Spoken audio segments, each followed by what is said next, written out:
Yeah, so Joe Rogan's really good at that shit. And so if I could be like him, that would Yeah. be fucking sick. Mhm. Cause I mean, I like his life. Do you know like much about his lifestyle? Yeah, basically it's just working out, more of just like learning. He's like a big buff head when it comes to like I want to say like what's that word? Unorthodox science and all that stuff. Yeah, I love that fucking yeah, he's shit. crazy. Like the pseudoscience? Yeah, the pseudoscience, like fucking about like just what can he do to like better himself overall in education, the way he thinks, just expanding his mind, and like just like watching his interviews with other celebrities and even scientists about that pseudoscience. Like the mushroom guy, that fool's crazy. Are you talking about the one where they were talking about like something with Jesus, like the Christ and yeah, you're talking about that one, right? Yeah, that one's crazy. The mushroom guy's fucking insane. Yeah. Yeah, that episode was wild. And like he brought up as just like, is there some information about mushrooms that you're not able to tell? He's just like, I refuse my answer. Bro, I didn't understand that. He was like, I'm kind of scared right now. Yeah, I love that know. clip. I love that clip, and I love that interview. But I want to know what it was. I was like, what? Because I seen a lot of like people guessing what it was. Yeah, I saw one that says supposedly it's because you make a bomb with one of them. you can. Well, the thing about like mushrooms is that like they compile a lot of neurons already. Uh-huh. So like just trying to stipulate and trying to break one apart and use it for other properties is kind of dangerous because these are natural grown things. And Yeah, right. They're natural. Yeah. Scary. Yeah. And like just for you to reverse engineer it and turn it into something else is already insane. Is already an insane feat that you can do. Yeah, because a mushroom is alive, right? Like, okay, I know Yeah. it's alive, but I'm saying like it's a smart plant, right, or something like that. Well, all plants are alive essentially. Right. They all have a wired network like we do with our nervous system. Uh-huh. So yes, most of plants are alive. Fucking Scary to crazy. think. It's Bro, scary to how think. much of that do you think like we are interconnected? Like, Not like interconnectiveness. because you know how like they say like, oh, hug a tree and like it'll boost your spirituality or some shit, but like because it's like you're saying it's alive, right? Yeah. So how much of that shows about our world that's kind of like It's funny because like people say this as a joke when people say go touch some grass, but honestly, like grounding yourself in that sense is a real thing. have you seen the things where they get the EMF scanners? Yes! And then Oh, it'll yeah. shoot up and Yeah. then they put their feet on and Yeah. like it goes down. And that's why I think like when babies they don't like touching grass. Oh, I seen that video where they like put their feet up. I seen that. Yeah. There's multiple videos of babies Uh-huh. not wanting to touch their bare feet on grass. But what do you think that is though? I don't know. It's just because they're so innocent, or they don't even know, or like babies actually have a sense, a hypersensitivity, and that they feel that grass does not want to be stepped on. I don't know. It's weird. It's weird to do that because like I told you, Angie has kids now, so like Whoa. yeah, Angie no, has, I didn't know. No, Angie my has sister kids. Angie. Yeah, I know Angie. My sister, Yeah. My sister has kids, and like her daughter, the first child was a daughter. Her daughter Penelope, she's very observant. Yeah. She's very observant in the things that are not that we don't usually think about because like the more that you grow, the more you start to feel like everything is like normal. Mm-hmm. Say if like you're us sitting on a chair, if a child didn't see us sit on a chair, they would want to sit on the higher piece, which is a table. Mm-hmm. In that sense, that's why I feel like with grass, it's like they're hypersensitive to like what other living things are doing. So maybe they just feel the sense of just like, ugh, I don't want to touch that because it's living or something. Bro, don't know. I like that. I read a book one time talking about like as we get older, we become so like Desensitized. desensitized and like I think I don't know if the right word's mundane, but like Yeah. like you said, like we see a chair and we know it's a chair. We don't even think about it. Yeah. We see a bird and we just think about it. Yeah. I think Mac Miller had a thing too. Is like we see one bird and we see another bird of the same color and the Yeah. same species, and we're like same bird. Yeah. But in reality, No, they're two different birds. two very Yeah. different things. Yeah. But it's like we become so desensitized from the world that it's like it becomes boring. Yeah, like it's just I feel like our lack of curiosity comes with age. Yeah. At that sense, because we're familiarizing ourselves with naming things, Yeah. and I think that's where the deconstruction of our mind kind of like sets the tone of like what really is going on. I'm a big fan of like crows. I love crows. Why? Are you I just have such a spiritual connection with okay, crows. I knew you were gonna say Yeah, something. Okay, I but why? 'Cause I know a little bit of like the spiritual background of crows and stuff. Like, so there's many different places that I can grab like crows and ravens from. Like, I just believe if I feel like crows are messengers through beyond life, but it's like from Greek mythology is that the crow was supposed to be Hades' messenger. But because he failed to bring a message to Hades, he burned his feathers. So crows are supposed to be white because crows were supposed to be white according to Greek mythology. Right. So Hades burned their feathers. So now that they procreate, their feathers are black. That's the coolest story. Yeah, it's cool. But like I personally, I've always liked crows since I was a kid. Like when we were friends, I was really into crows. Yeah, I was really into crows. I thought they were really smart until like I think middle school is when I started getting to know about them a little bit more. They're very intelligent animals. Well, I was gonna say, have you seen that video on TikTok or Instagram? It's a Yeah. reel where it's trying to get water from a water bottle. Yes. And so it starts throwing rocks in it Yes. to like level up Yeah. the water. That's fucking. They're crazy. hyper intelligent. I wouldn't even know. They're hyper intelligent. They're one of the birds that recognizes people's faces. Like they are that perceptive that they're able to tell different features on different people.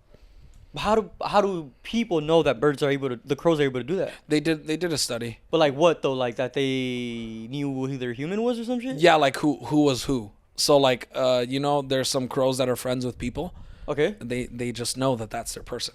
What the Yeah, fuck? they just know because they're like, oh, they look like this. They know how to differentiate people by the feature of their faces. Yeah, see, I always thought the spirituality with crows was because Edgar Allan Poe has that poem, The Crow? Yeah, the Raven. The Raven, right? Raven. And he thinks it's his wife from the dead, right? Yes. So that's yes. what I always Yeah. assume that was Yes. crows, that it's people from the afterlife coming back to Yeah, like, and it's funny that you say that too, is because there's also like some other videos that we saw that sometime there's this lady talking to a crow and she was asking questions that her deceased father would only know, and the crow was answering correctly. Wait, what do you mean the crow was answering though? Like he was talking. The crow was talking. This is a story? This is like a video I've seen once. Wait, but how was the crow talking? Because crows can't talk, can they? He was he was actually saying words. You can make out words that he's saying.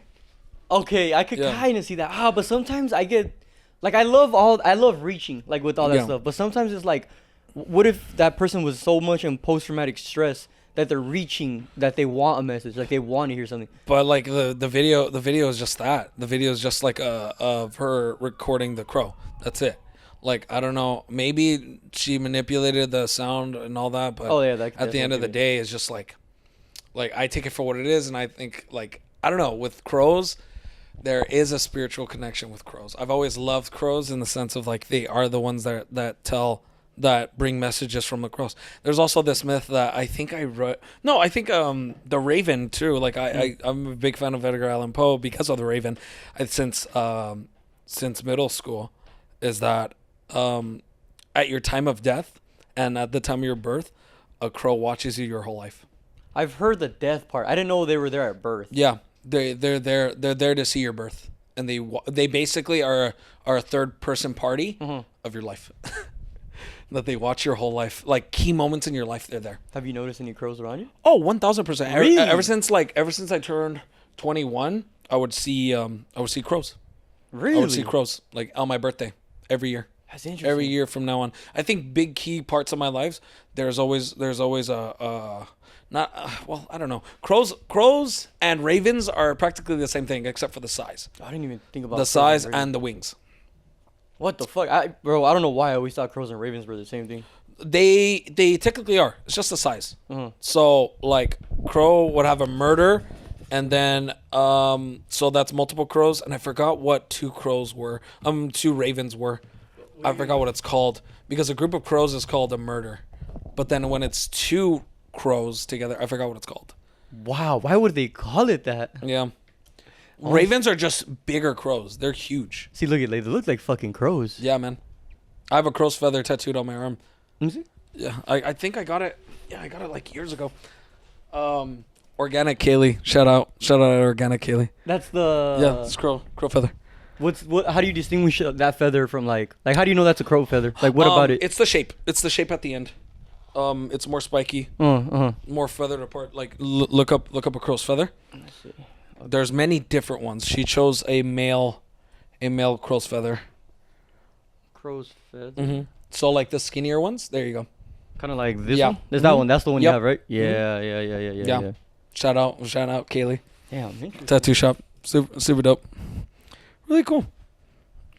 Yeah, I didn't even know that about crows. Yeah, man. I love crows. So there's like different species of crows too. There's different regions. Crows versus ravens. I want to see the difference between a crow and a raven. Yeah, check it out. This is the size. Bro, they look so alike. Yeah, but it's the size and the feathers. Yeah, I was gonna say, and they're shinier, right? The roughness of the ravens, their feathers are a lot more distinct.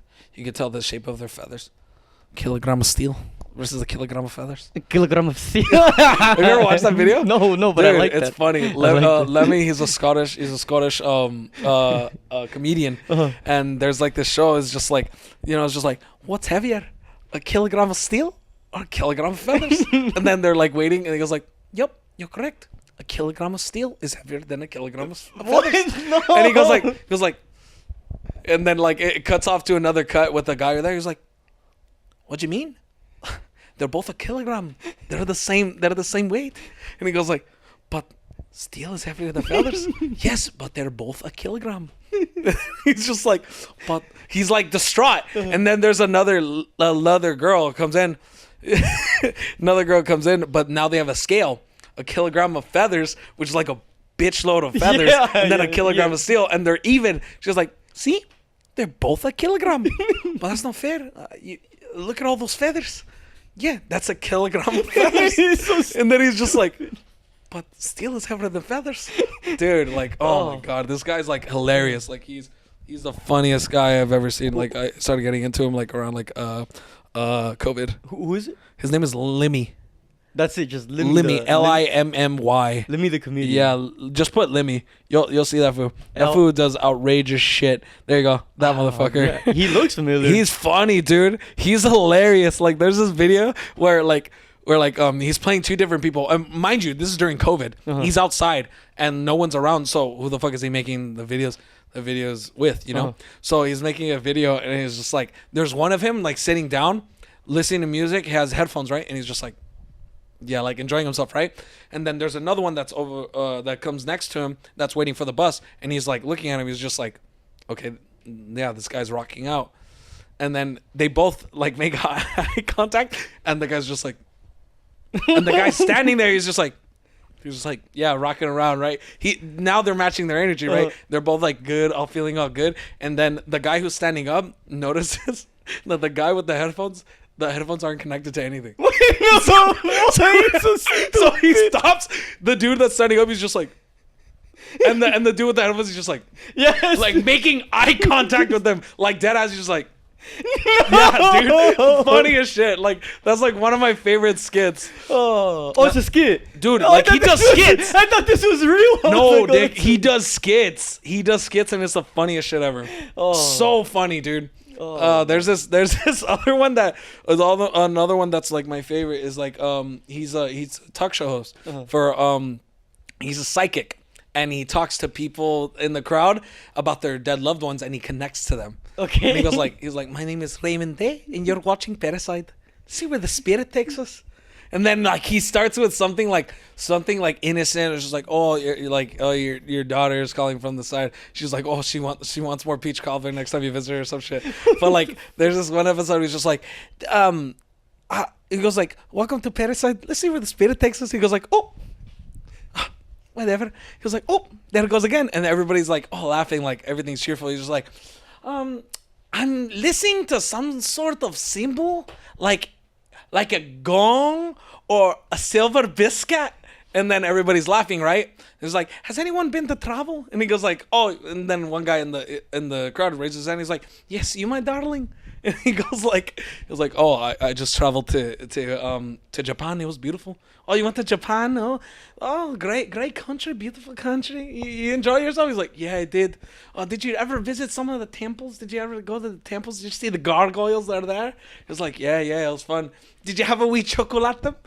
Some of them are funny." And he goes like, "Yeah, I did." He's like, that's the wrong answer. he's like, you've angered a demon that you only have about 9 months to live. And like, it's fucking like, he's just like, what? He's like, yep, you've angered a demon. So you've angered a demon. You have 9 months to live. It's like, is there any way to stop him? Because like, so the demon feeds on your happiness. Who makes you happy is just like, he's like distraught. He goes like, my sister and my niece. He's like, all right, stop saying them. He's like, cut all communication with him. And he's just like, oh, what the fuck? And then he talks about like, he's just like, oh, like he's like really dead ass. He's just like, oh, he's like, okay. He's just like, so remember, if you're happy, it's like taking the demon out to Greg's. Like Greg's is a diner food chain in over there. So it's like taking the demon out to Greg's. And then he goes like, so what are you gonna do? He's like, not talk to anyone because it'll only make you happy. Bye for now. That's it. Then everybody like claps and like the dude that's like has only 9 months to live, he's just like distraught. He's like oh shit, I'm gonna die. Oh man. I want to know if this video is funny or if your delivery is just that No, good. dude, it's that good. Like it's that funny. Bro, your Irish accent is crazy. It's Scottish. It's crazy. It's Scottish. Goodbye for now, dude. Hey, are you good with accents? Yeah, I try, man. I feel like that's a thing with like singers. Like I feel like singers always can alter their voices. It's just the inflectation of your diction. It's like how you pronounce words. Like how whatchamacallit, like Tyler the Creator, he does a lot of iterations of like words just to make them rhyme. Same thing with Kendrick. Same thing with like any rapper. Like damn, I'm drawing a blank. Like Eminem, this must mean I'm disgusting. This not mean it's just obscene. Hey, so that like just changing the words like dictation or like pronunciation, it does go inside of words that like you're trying to do in different accents. What the fuck? Yeah, no, so like confuse me a little bit. I'm like right there. If you're talking like say in an Irish accent, you're changing the way your mouth moves to make the sounds of the words. Okay. So when it comes to Irish, you're kind of putting your tongue to the back of your throat and just moving along with the conversation in that way. But as a British accent, you're gonna keep your tongue to the roof of your mouth and just keep it there and kind of play around with words in that way. And Scottish is it's like trying to keep your tongue to the back of your mouth. Yeah, it's crazy, but it's just like I don't know. I've always fucked around with like accents. I don't know, bro. That's good as but fuck. like, dude, literally singers like Ariana Grande, like she does a lot of good accents. Like I don't know if you saw the recent skit that she did on SNL. She was Celine Dion. No, dude. Honestly, I don't even know who. Fucking funny. Celine Dion is a great like singer. Like she's a ballad singer, beautiful singer. But Ariana Grande did a fucking impression of her because Celine Dion did an NFL commercial. So SNL, they did a play on that, and Ariana Grande did an impression of fucking Celine Dion, which is hilarious, dude. Which one? So look at like. Is it this one? Yeah. I think so. It's SNL. Oh yes. Like. Damn, where is it? I think I have to put SNL in. Yeah, you have to do SNL, dude. Bro, I don't even know who. Oh, you're gonna hate me. I don't know who. Celine Dion? Yeah. Yeah, Celine Dion. Yeah, it's around our parents' age, you know? Like, it was around that time of music. Dude. Go down. Which is a recent one? God damn it. I feel like they didn't even. Put UFC. Put UFC on the search bar. Oh, this is the. I seen that. I seen Yes. her. I didn't see the video, but I saw that she Dude, did. yes, that one, Okay, dude. okay, It is the funniest shit ever. I love her accent. It's so funny. It is a sport that connects who we are. She talks like that, Celine Dion. Yeah, dude. Powerful memories can stay with us. So she just Celine Dion did one for NFL, but the parody is UFC. Celine Dion. Made a promo for Sunday Night Football, This is her? Yeah. Is it the only sport that connects us to our past, you know? There is another sport whose timeless emotions ignite the bittersweet memories that live inside us. Bro, that's crazy. Yeah. In the octagon. Bro, this is crazy. So is this like a thing? Like, in order to be a great artist, do you think that's part of like what you need? Like, not an artist, but a singer, I guess. I think so, because you're gonna have to push a little thing out. Well, you have to push out a lot more air from like your diaphragm, and I think for you to make the sounds that you want to do based on like the song that you're writing, you're gonna have to like find a way to get that word out, because with Celine Dion, she does like big words like freedom, something like that. I think being able to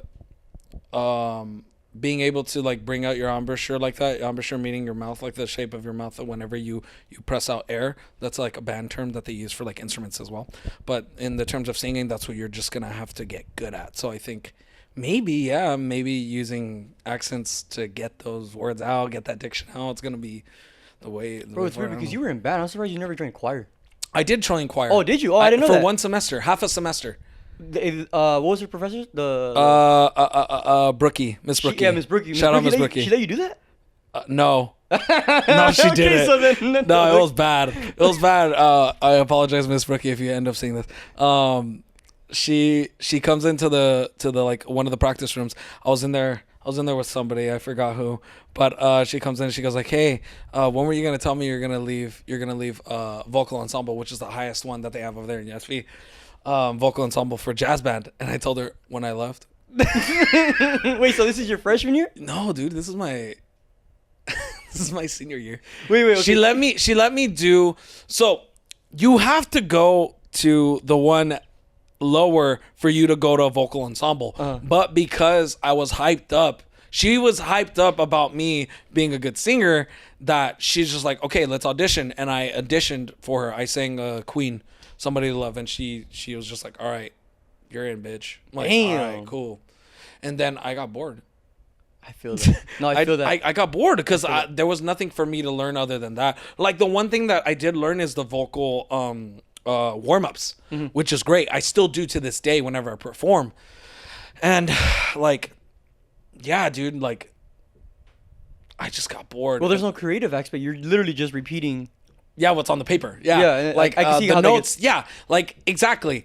I wasn't creating, whereas jazz band is just like, you don't have to go what's on the paper, but make something that makes sense. Really? You guys did That's that for jazz, jazz? bro. That's jazz. Oh, I didn't know that. That's What about jazz. when you guys would do performances for like silent readings? Same thing. What? As long as you know the feel and you know the chord progression, you're good. That's jazz, baby. Interesting. So that's why like I give jazz musicians a lot of credit. I Yeah. wasn't always good at it. Like to be completely honest, I wasn't really good at reading music. Fuck no. Yeah, I I got through Mr. Munoz's class not knowing how to read Dude, music. shout out Mr. Munoz. I didn't know how to read music. I don't know Dude. how I did it. I just knew the fucking. You fucking did it. Yeah, I was like, I gotta play here, He here. was like, yeah. But like it was just like man,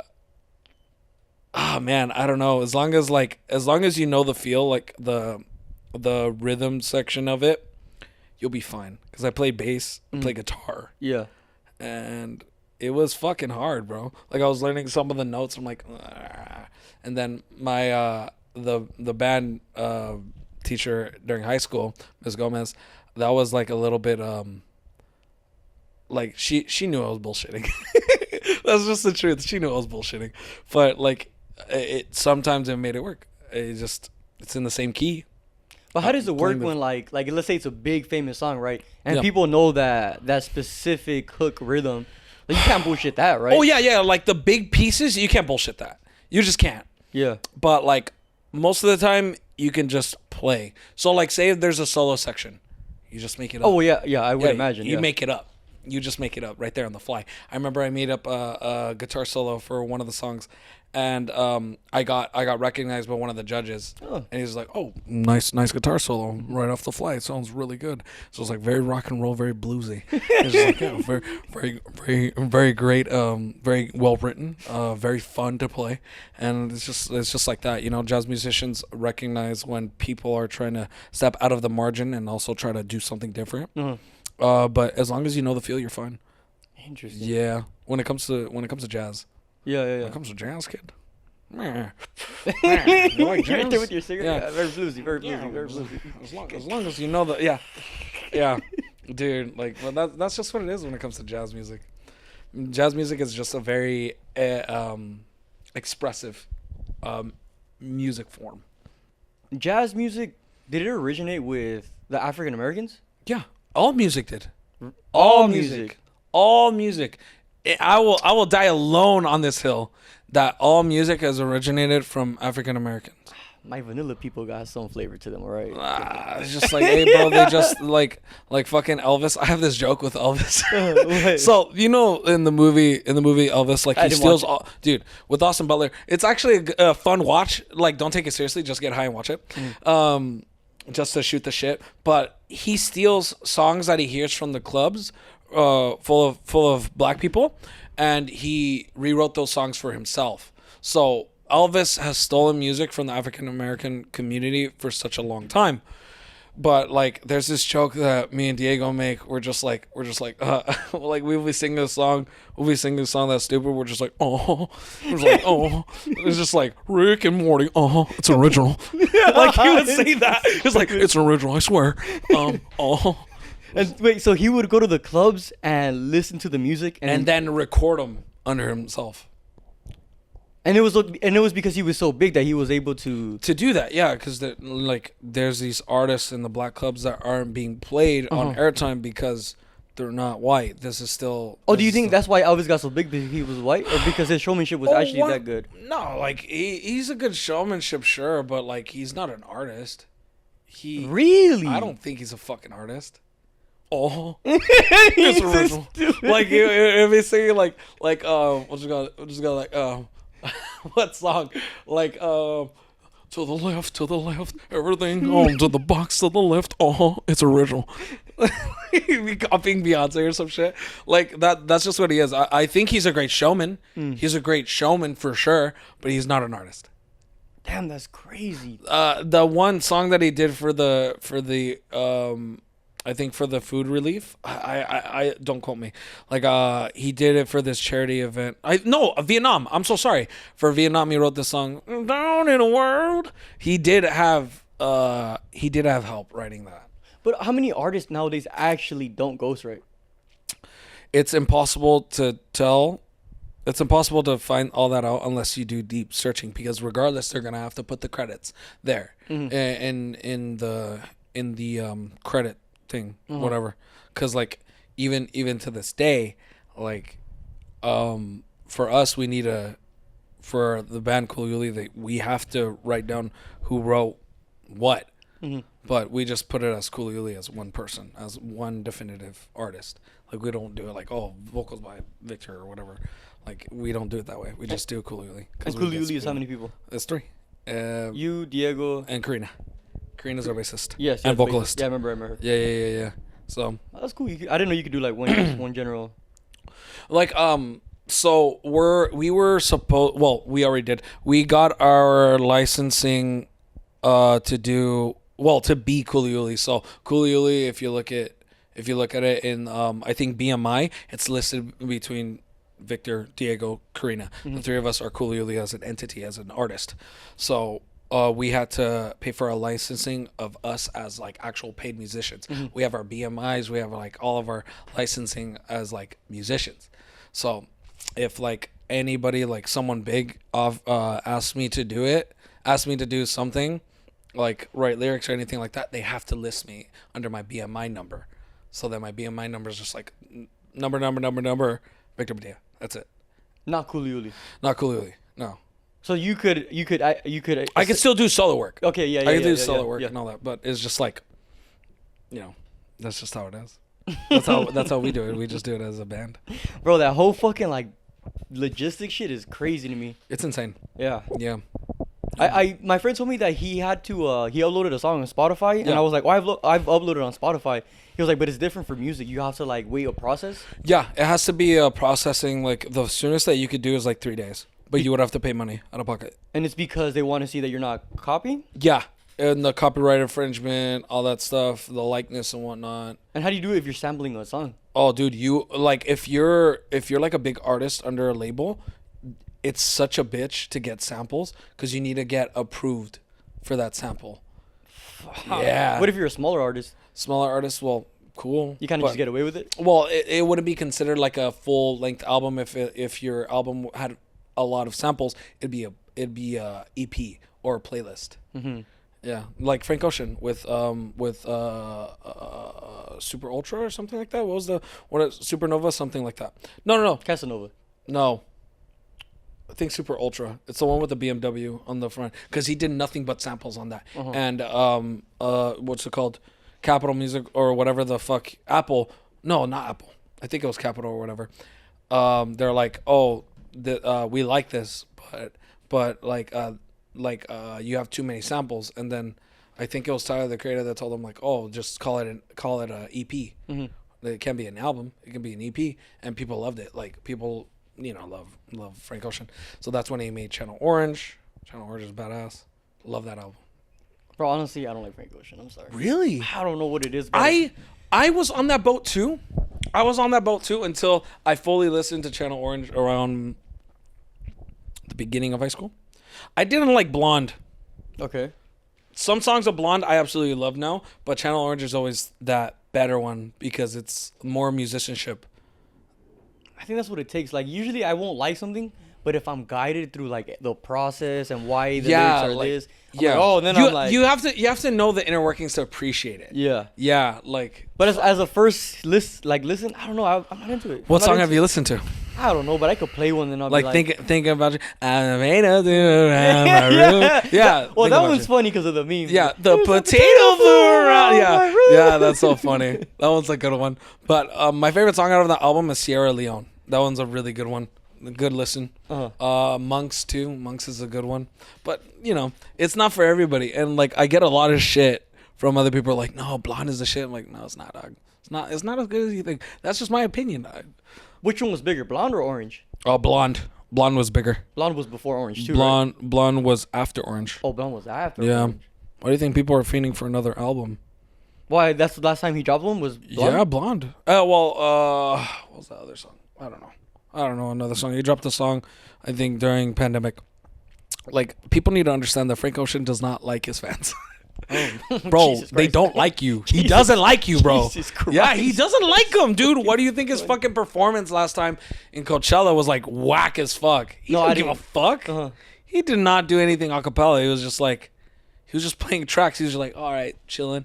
That's it. Frank Ocean is like the biggest artist that I don't know. I don't even know what he looks like, but he's so big that I know his name. Yeah. But I feel like all these artists that are big, like I know what they look like. He's I just know. well talked, man. He's just well talked and like word of mouth. It's just mainly people our age are just like they were in that era of like Blonde just dropped in high school. Mm-hmm. Remember, people are like, oh yeah, I'm like fucking different. I remember people started fucking doing their hair. Yeah, blondes, like bro, like with the different colors. Bro, coming come from on, the you're top. not that cool. Relax. It's just like, bro, it's just Frank Ocean. He don't like you, bro. Like, and it's fucking weird. I think the culture of like people like, oh my god, Frank, like I can't wait. Like, please, Frank, play this song or whatever. I'm like, bro, he doesn't fucking know you and he doesn't fucking like you.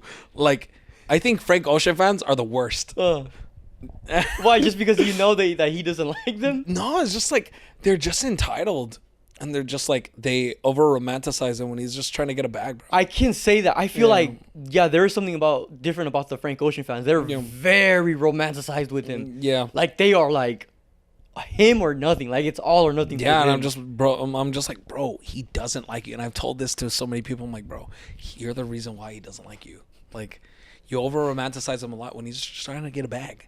He's trying to be gay and get a bag. Oh, is he gay? Yeah, he's bisexual. Oh, I didn't know that. We have a shot. No. No, but that's crazy because how can you hate your fans when the fans are the reason you're even... It's just like, I think because he's so famous that his fans expect a lot out of him when he's just trying to live. Yeah. I feel that's what it is from my own perception of how he treats his fans. Like, bro, he does not like you. He doesn't like you. Hi, Frank Ocean. He's just like, oh, cool. Oh, fuck. Yeah, he's like, oh shit, people, fuck them. Yeah. Damn. Yeah. I get it. I understand. Oh, do you? Are you're there yet? You're at Nah, that dude, point? I'm not famous at all. I'm hood famous. Are you? A little bit. Like your street? Arizona, yeah, like hood famous. Yeah, people in the street, in the streets. Yeah, like I've been recognized a few times, which is cool. Uh-huh. I like that you guys recognize me. That's fun. That's always nice to see people that have gone to the shows at work too. It's funny. It was very funny. They're like, "Oh my God, you were there in Artists in the Alley, or you were there in DBA and all this other stuff." And I think, "Hi." Yeah. They're like, "You work here?" I'm like, "Yeah, I got mouths to feed. Yeah. Like I got bills to pay. Like I'm not there yet where I can pay my bills with the music, but I'll get there." Yeah, hell yeah. That's just how it is. Bro, you've been at it for a while already. Yeah, too, bro. huh? Almost 10 years. 7 years. That's what it is, bro. That's just really what it is. It's the consistency and being able to say fuck you to all the odds. That's what it was, man. It's literally just like, it's like you just got to fight the good fight. Échale ganas, you know? Fuck, that's That's so what you have to- crazy though. The Yeah. consistency on it. That's crazy. You just have to, man. Like when it was just the four of us guys, and then now with Gotti, it's just like, it's totally different band. Completely different band. different music too, like different ways. Yeah. But it's still the same, like, it's still the same energy. It was just like, we're just trying to turn some trauma into something productive. Is that why you make music? Yeah, why not? I don't know. Does it have to be that deep? For me, it has to be, because it's very personal.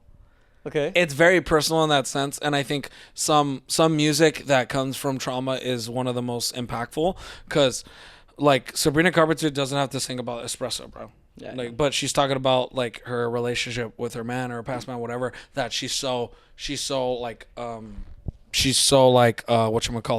irresistible. And sometimes when girls got it, they got it. And people will talk about that with my favorite band, American Football.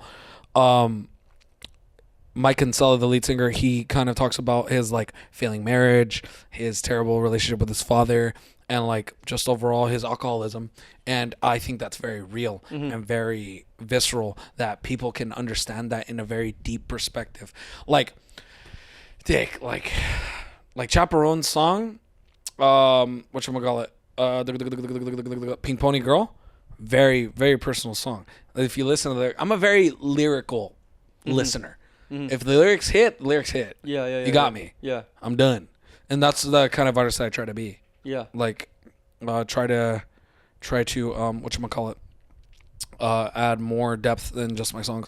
I think our recent song, Gummy Worm, Diego wrote most of it, by the way. Diego wrote most of the song. He wrote Jelly Bean. I just helped him with like the chorus and the ending and some of the music in that sense. So I want to play it. I can find this on Spotify. yeah, you can find it on Spotify. You can find it on YouTube. You can find it on anywhere. YouTube. Yeah. Okay, but how do you feel about like, cause like with Sabrina Carpenter, right? Like, Yeah. do you think she's an industry plant? She's a good one. So she is. She's a good one. She's from Disney, bro.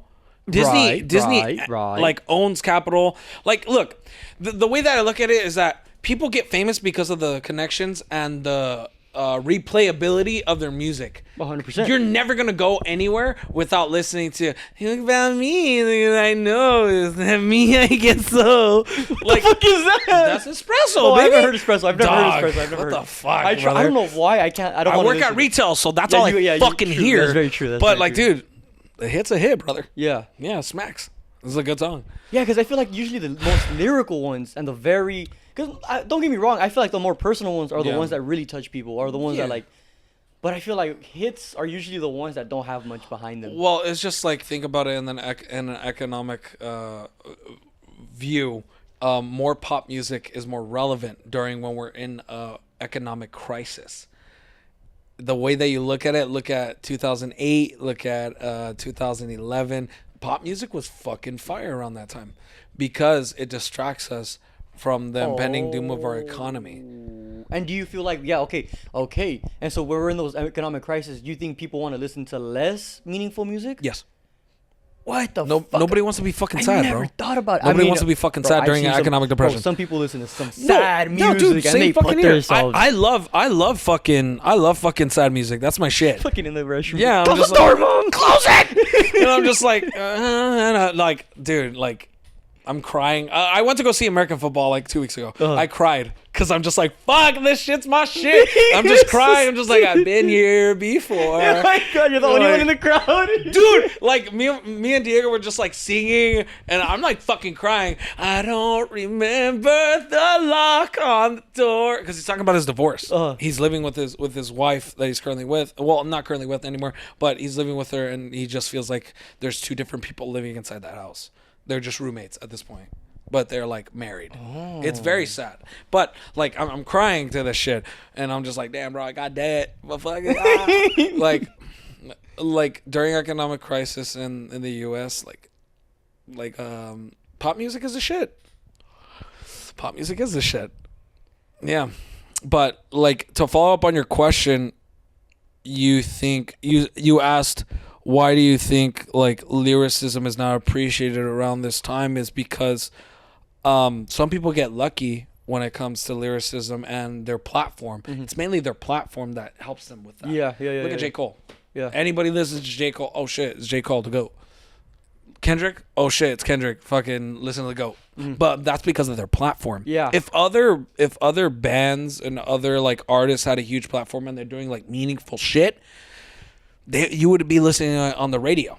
But because everybody wants to have a good time, that's what's being played on the radio. Hence why their platform is so huge. See, I didn't even mean it during like the economic recession, but I was just, because I didn't even want to say it because it's not true. Because what I was saying was like, more pop songs that don't have meaning are bigger, but it's a lie to say that songs that have like lyrical meanings are not as big as that. Because there's like, I can think of a lot of songs like American Pie. It's such a sad song, but it's so deep, like about what the story is, and it's kind of like, that's my karaoke song right That's there. a good fucking song. That's my karaoke That's song. a great song. The only thing that I hate is I'm there for like 5 minutes. It's like a 6-minute song. And then it's just instrumental for a whole fucking tune. like with five, with like 5 hooks all over again. Dude, fuck. Yeah, like I could tell you like a bunch of songs from Queen that I absolutely love, but people don't know. Yeah. Because of their lyricism and the amount of playability that they had during that time. We'll Rock You, classic. Somebody to Love, classic. But nobody knows about Melancholy Blues. Nobody knows about motherfucking Spread Your Wings. Dude. Yeah. Like those songs are like bangers. Do you think there's someone behind the scenes, kind of like either a computer that's been Illuminati? Yeah, Jay-Z. They wanted us to drink more espresso. No, they want us to drink more espresso and be. I can get into this. Like literally, I've gotten into this so many times. Basically, like the whole P. Diddy thing going on. It's just to distract us what's really happening in Palestine.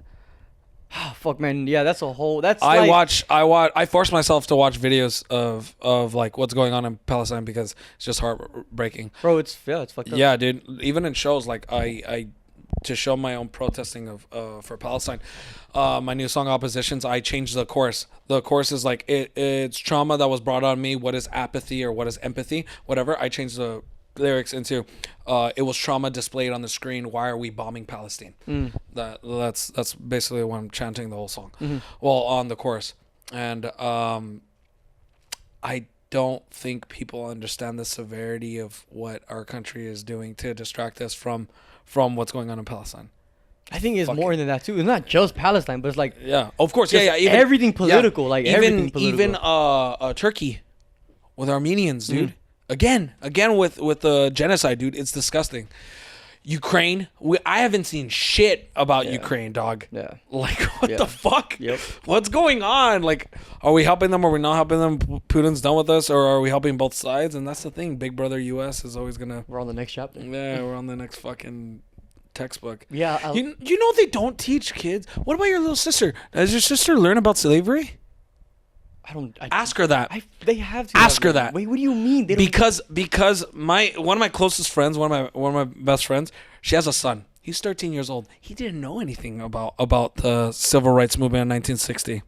I don't think they teach it at that age. I think they're like at 14, 15. No, Dick. We learned about slavery. Dog, we learned about slavery in 3rd grade.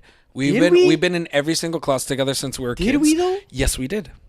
Dog, like remember slavery was a big portion of our curriculum when we were 4th grade through 6th. Bro, I don't remember. We learned about the civil rights movements 1960s, civil rights movements of the 60s in 4th grade to 5th grade.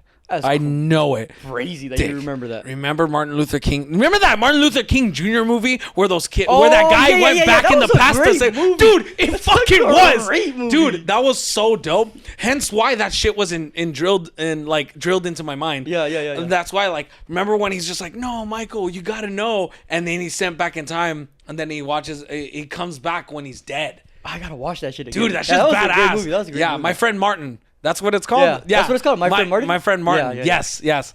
But yeah, dude, like the kids, like we're going off tangent. Like the I feel like the U.S. schooling system is trying to change the curriculum so they don't understand the severity of slavery and what African Americans endured during the civil rights movement in the 1960s.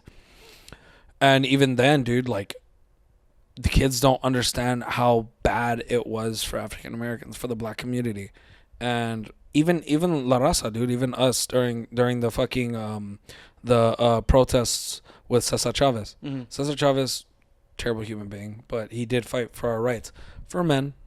But he did try to fight for La Raza and try to keep that alive. But like, even though, bro, like brown is brown, I believe in like the whole Black Lives Matter movement.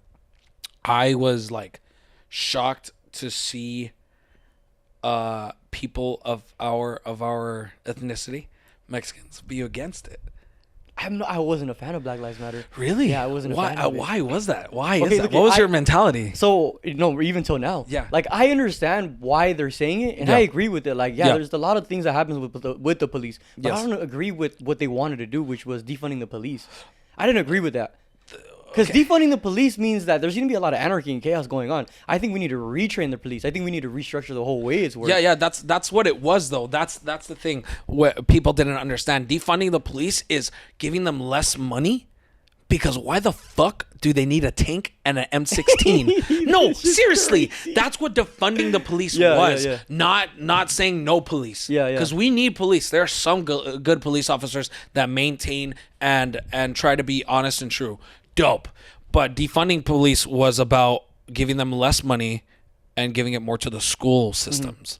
Because people that grew up like in Baldwin Park, South Central LA district, like they aren't given opportunities as other people did that worked hard in school. Yeah. So hence why they go to the police force, and police force was like, very honorable like way to make a living. But around that time, around Black Lives Matter, it was an insurgence of racist white people. Mm-hmm. That's just the truth. So I understand from your viewpoint saying that like defunding the police was not the way to go.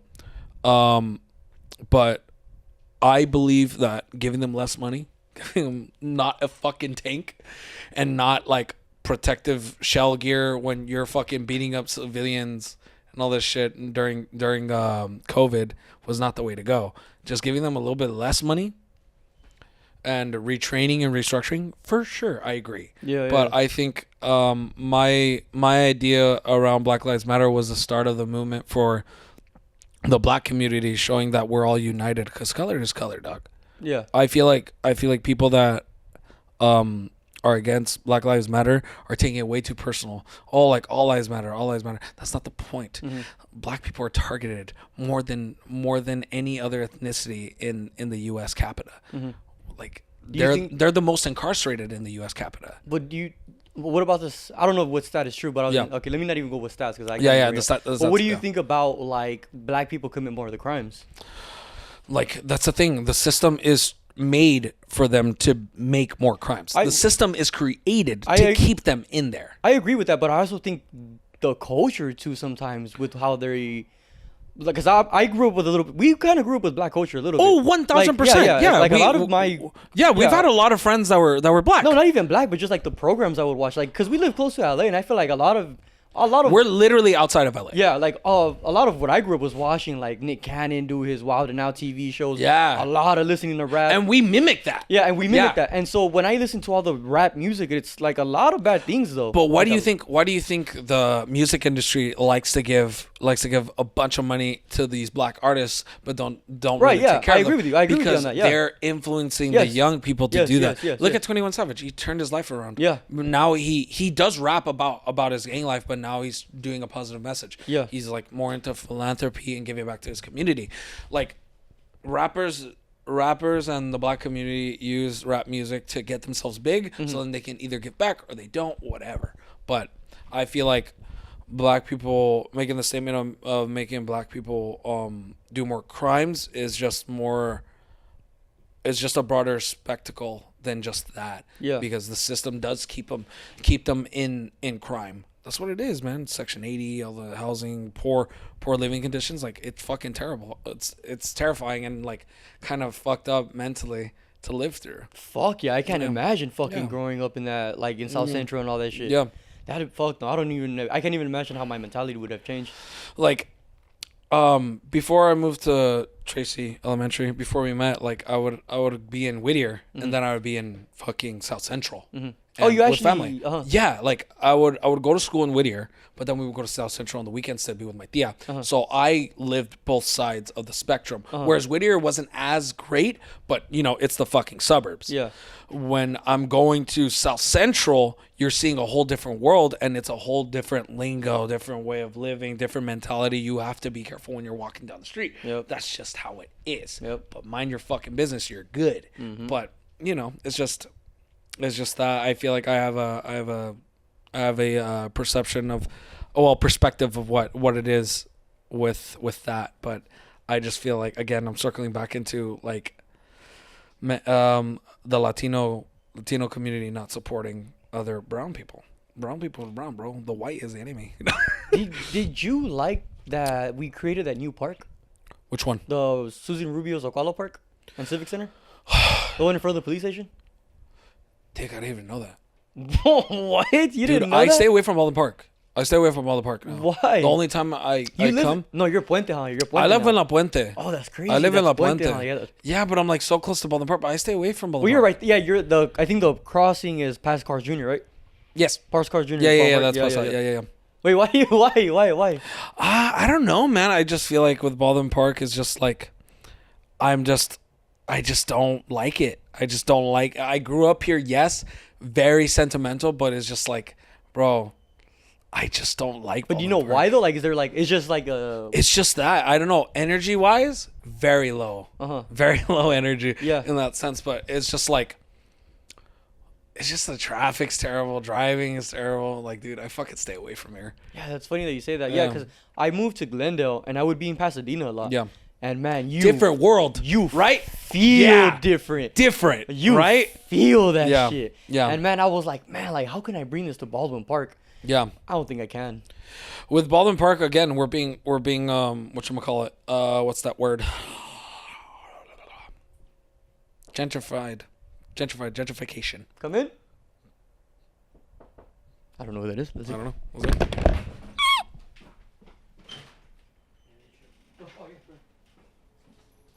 Hola. And then like when it comes to Baldwin Park, it's just hola. Hola. ¿Cómo andamos? It's different. I don't know. Like I think when I was able to be away from Baldwin Park for such a long period of time, I just didn't feel like being here. That's funny. I love Baldwin Park. Like that's what I represent. Cooley is Baldwin Park. That's just what it is. Interesting. The culture really? is is Baldwin Park. Yeah, dude. We started here in Baldwin Park. We did parties with the Rockaway Street shows and Venom. Shout out Tide Minds. Shout out Barbosa. He's the one who fucking got all the shows together. But like Baldwin Park was our start, and we'll always rep Baldwin Park. So how does that work though? Now I kind of want to tie it in with like the whole. Yeah. We were talking about Black Lives Matter and Yeah. artists doing that. Like, you're kind of doing the same thing where like you grew up in Baldwin Park. Yeah. You kind of let's say you do make it big, but you're saying Yeah. you hate Baldwin Park. I hate from what it is right now. Uh-huh. Like, again, like how you want to change it and turn it into something greater, and it just seems impossible. I feel that way in the sense of like the sense of community. There's no community. Yeah. There's no community Yeah, in this city, and that's what's heartbreaking about it. Like, I don't hate Baldwin Park. I just feel like you said, hopeless when it comes to changing it. But again, it's like when will we turn it around, you know? Yeah. But I'll always rep The Baldwin Park. whole politics shit is crazy. I wanted to get involved with politics, but then I was like, man, it's too much. It's too much. To me, it feels like this is not the right term, but it's like a popularity contest. Like you guys have to like be in a circle within each other to you have to be included. Yeah. And if you're not gonna agree, you're excluded. Exactly. And that's where I'm just like, I don't like us as Yuli and us and me as an artist. I don't really like to be in cliques. Mm-hmm. I just, if I fuck with you, I fuck with you. Yeah, That's just how it is. Yeah, yeah. Like with the other bands that came out from Baldwin Park, it was Tide Minds. It's all love. Like we like had like a little bit of like time away, but now it's just love. Mm-hmm. Like it's cool. It's Tide Minds is another band that another band from Baldwin Park. Yes. Okay. Benham, dude. Benham Avenue. People, Baldwin Park, like the younger, like people our age know about that. Like you talk to anybody else on social media, they'll be like, "Oh yeah, Benham. Yeah, been to yeah. a show. Oh, I've heard about those shows." Like Barbosa did it. Barbosa fucking did it. I don't know who that is either. Chris Barbosa. Really, he's the lead singer of Tide Minds. Okay. Yeah, pretty cool. But when it comes to Baldwin Park, I don't really hate Baldwin Park. Is just like, again, I'm just kind of like I just feel like I'm helpless to help the city, but that's what I'm hoping to do with the music later on. Like, I didn't know that they opened a park. Yeah, so they opened a park. Yeah. Susan Rubio got $6 million in funding to make that park, and now they're reconstructing Barnes Park too. All of No fucking way. Yeah, like Main Park, the park right Okay. where you used to play basketball, right? Okay, You used to play basketball there. Okay, you know where Morgan's at? Yeah. Oh, Morgan Okay. Park. That's right. That's Yeah, what I you're mean. talking Yes. about Morgan Park. Yes. Okay. You know the police station. Yes. Right in across front, the street. Oh, right across the street. There's like the where you wash a car, and then Yes. there's the Plan B Parenthood. Yes. Okay. Planned Parenthood. And then there's like this big parking lot. Like Yes. They took all that down and it's a park now. What about Planned Parenthood? It's still there. Okay, Yeah, thank they're God. not even going to But take right, that down. but right next, Right next to it's the like a park. big park. It's like a big park. That's fucking weird. Oh, Like, yeah. hey, bro, if we failed you, you can come here to Put play. it on the street. That's fucking crazy. Like, look it out the window. You want that? Yeah, Get you the want that? abortion. Oh, shit. Here's a plan B. Fuck. Oh my god, that's terrible. Yeah, man. Like, oh man, that's crazy. 6 million. So she got Where's the other? So she got $6 million in funding. Where's the other money? Has it gone to school? I don't fucking Does your know. sister go to No, the she school? she's 19. Your little sister? Yeah, man. Shut the fuck up. 19, fool. No way. How old is Angie? Angie's fucking 28. Don't tell her I said this. Yeah. I was gonna say like 34. Oh shit. Dude, that's fucking crazy. Your sister's 19? Yeah, my sister's 19. Dick, what? Yeah. When was she born? 2004. Fuck! I feel fucking old. We are. Dick! Motherfucker, we are. Fuck. Oh my god. Yeah. Oh, fuck me. We're old. Yeah, we're fucking old. It's been 8 years since we left high school. Yeah. 8 It has. Oh. Shit. Oh, God. Yeah. Alright. Bro, I didn't know Angie was 2 years older than us. Yeah, she's just 2 years older than us. Damn, that's crazy. I don't know why. I always thought she was like older. It's just her attitude, man. She has a wife. She has a husband, kids, house. When did she get married? She got married last year. How long has she been with the guy? 3 years. And they had their kid 3 years ago? I mean, no, a year ago? A year ago, yeah. They got married because they had Penelope, huh? Yeah, of course. Oh, that's beautiful. Yeah, it's great, man. Like, she's living the dream. She's literally since like high school, she's just like, yeah, I just want to get married, have kids, Oh, have a that's good good. career. That's what she has. Yeah, She works over here in Kaiser. Oh, Yeah. damn, that's a good ass job if she's Yeah, working at Kaiser. she works at Kaiser. Damn. Really dope. What does she do? Not for the sake of an interview. She just works at the Oh, hospital. yeah. Oh, yeah. Sorry. No, that's cool as fuck, though. That's Yeah. fucking, Yeah. yeah. Anything in the hospital or in the medical field is crazy. Yeah, she's awesome, man. She's on that shit. Yeah. She's on that shit. Damn. Cool. Look at us. Yeah. Well, it's cool, man. You got your own podcast. You're doing your podcast. Yeah, I'm doing my music as much as I can. Yeah. You know, maybe in 5 years we're across from each other doing this again. But it's just It's in different circumstances. Yeah, we'll be bigger. You got your Lambo. You got your Lambo shit. Well, if you were to have money to buy a nice car, what would it be? An Audi R8. Really? Hell yeah! Damn, that's cool. Love those cars. I got a Porsche What kind? Carrera, the 4-door one. With the spoiler on it? No spoiler. Or a Porsche 911. The 911 S. is crazy. Yeah. Isn't that the one that Paul Walker died in? I think in an older version, yes. Yeah, because I heard like they're Listen. fast, but they have no control. Oh yeah, for sure, 100%. Fuck it. You're gonna be busting Jelly Bean. In the morning. Here, let's listen to this. Jesus I've been had it up. It took us fucking 2 hours to get to this. I know, but like, again, when it comes to lyricism, we're very big. Again, Diego wrote this song. I just helped him with the chorus and finishing it. Oh,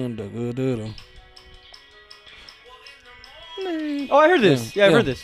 Yeah. I get up out of my bed. He wrote this song during COVID. Oh shit, this is 3 years ago. Yeah. Well, I'm trying to keep my sanity. So he wrote this and said, "Cause does he sing?" He does sing. He does sing, and he's just self-conscious about it, but he does sing. Interesting. Yeah. And at the end of Gummy Worm, he sings with me. And so how did wait? So how does that work? Why do you think Diego was self-conscious? Because you're recording the music, like at your house or like in a studio or whatever. No, like, we're just recording the music in like. But there's nobody there, is what I'm saying. Yeah, of course, but it's just like Diego doesn't want to sing. I feel like me being his best friend, like I can't speak for him, but at the like from what I know, he can sing. He's just like that's just not his strong suit. Okay, He makes beats. He's a drummer. He makes music. That's his shit. Yeah. So like he's just like, hey dude, help me out. And like, oh, I want to show you this song. Like I want you to like write to it. Or like I remember like he's just like, hey dude, I actually wrote a song. Like I want to show you. I'm like, cool. And this is like when we were a duo during COVID before Karina got in the mix. And he was just like, yeah, dude, like learn this song. We'll work on it. So during COVID, me and him would see each other. Like, cause like we're the only persons that we would see each other. Our families are good, but like Diego lived in the garage at his house, and he would be separate from his family, so it was cool. Like, realistically, we would see each other. That's it. And then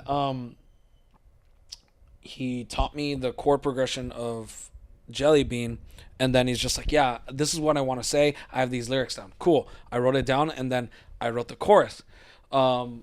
So the chorus goes on, and we're talking about, it's not love, it's apathy.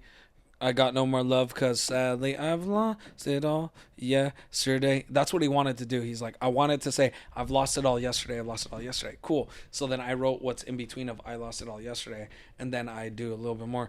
I'm so done. I'm completely torn. And then I lost it all yesterday. So then he did verse 1, verse 2. I did chorus 1, chorus 2, and then we did the bridge where it's just going all out. Well, in the evening, he had this idea of just like him waking up. Well, his average day of like COVID, where every day is the same, and like he's just feeling hopeless.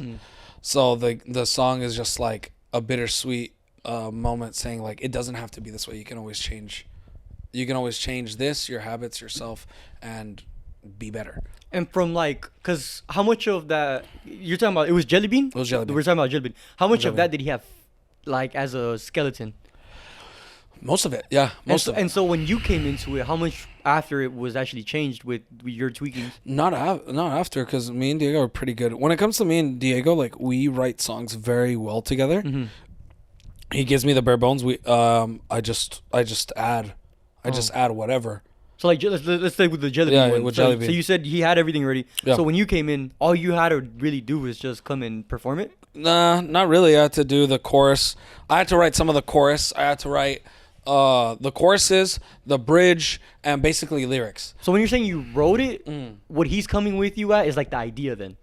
Yes. Oh, okay, yes. okay, got you. He gave me the idea. He came with the chords, with the guitar chords. Got you. He came with me the idea. I wrote to that. Oh, Yes. That's a perfect duo right there, though. I feel like that's perfect. Yeah, that's just how it is. Like Paul McCartney and John Lennon. That's how it is. That's how I think of us sometimes. It's crazy. It's crazy. I just got into the Beatles. What? You're fucking kidding me. Bro, they are amazing. Dude, everyone our age shits on them. They are amazing. Well, because like John Lennon, yeah, he was abusive. I don't care. Abuse me. Fair. Abuse me, John Lennon. Like, dude, the Beatles were the shit for their time because they did something that nobody else was doing. Yeah. That's They tough challenged. to do. That is tough. They as challenged the music fuck to standard. do. They challenged it. And then I don't know much about the history, but they had like back to back hits, right? Like they were just like 1000%. They were fucking crazy. Like they're making hella money. Yeah. And like girls were crazy over them and all this stuff, man. They were the shit. bro. Yeah. My mom got me into the Beatles around like 4th grade. Your mom got you into the Beatles? Yeah. She would sing to me Let It Be, Hey Jude. Yeah, dude. I was like, Your mom? I was Whoa! I didn't know your deep. mom was like a. Is she like a big music fanatic or is she dude, just Beatles my mom's a fanatic? singer. My mom's a singer. Whoa! Like Dick. Like she does karaoke every single weekend or tries to. Uh-huh. She sang in front of the mayor of Michoacan in the city of Michoacan when she went over there for Whoa! She was at a bar. They were doing karaoke. She was singing, and then the mayor came up to her and invited her for the next year. I think she's going. Oh shit! Yeah, I think she's Whoa, I going didn't know your mom April. sang? My mom is a singer, bro. Oh. She's the main inspiration why I do music. Really? Yeah. So did you grow up seeing her sing? Yeah, always. Whoa! I didn't I'm know a that. baby. I'm like, Why? No. Where was she? Where was she? at the house, dude, at the crib. You know what I'm saying? My dad had like a big stereo. Like my dad was a DJ. Yeah. So then sometimes he would just play the CDs and my mom would just sing. She would do songs like Jenny Rivera, and like do songs like that. Then they made me do Usher's Confessions too. They would make me perform in front of these people. Confessions all about songs. These are my confessions. Just had a thought. Yeah. I know I'm like singing about like a guy that just cheated on his girl and got the side girl pregnant. That's funny. And like I'm like 6 years old. Man, I'm told and I don't know what to do. I guess I had to reply to my confessions. That's funny that you're yeah. That's just what it is. My mom's a very big inspiration of what I do. And my brother is a big inspiration for me to do it differently than most people. My brother's a rapper. Really? Anthony's a rapper. No, Yeah. I've never met your brother. Oh, that's right. Dick, you have. No. But by passing, you never Yeah, really had a maybe by conversation passing, with but him. I've never met your Yeah, brother. yeah. My brother, Young Fresh Gates. Oh, he's a rapper? He's a fucking rapper. Like to this day right now. Dog, to this fucking day, has a daughter. He's killing it. He's killing Damn. it. Yeah, That's crazy. he's killing it. You see his music videos, bro? Fucking wild. Why? Let me see. Yeah, look up his What is shit. it? What is it? Young Fresh Gates. Like I'm sorry. YUNG. yeah. Young fresh. Fresh. And the then money Gates. sign? There he is. No. Yeah, there he is. Oop. So look at his recent videos. So he did a collaboration. The Key. This one? He did that one. He like go to his Go to his like his original shit. Go down. Go down. A good one. Which one is it? Bro, this is your Go down. brother? That's my brother. They look nothing like you. Dude, it's my mom. My mom's jeans. Angie and Anthony look exactly the same. So just go up then. Just do the first one? video. Yeah. Alright, let's see. Yeah. It's cool, man. Bro, what the fuck? That's crazy. He looks nothing like your brother. Him. Yeah, that's my brother. Bro, what? That's my brother. Hey, whoa. Huh. Bitch. Whoa.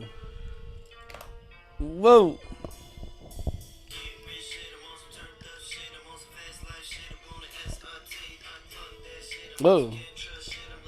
That Cali drill. Oh.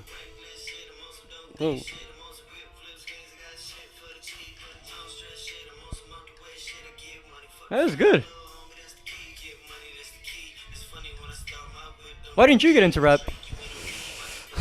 It's because like my brother was really grew up around El Monte with my cousins. Mm-hmm. So he knows about that life. Yeah. That's the thing. My brother's very well versed in that life. and knows So you a feel lot of like your stuff. music represents your life? Yeah, 1000%. Why indie? Um, Indie, you're indie, right? You're indie? alternative. I want to say indie alternative.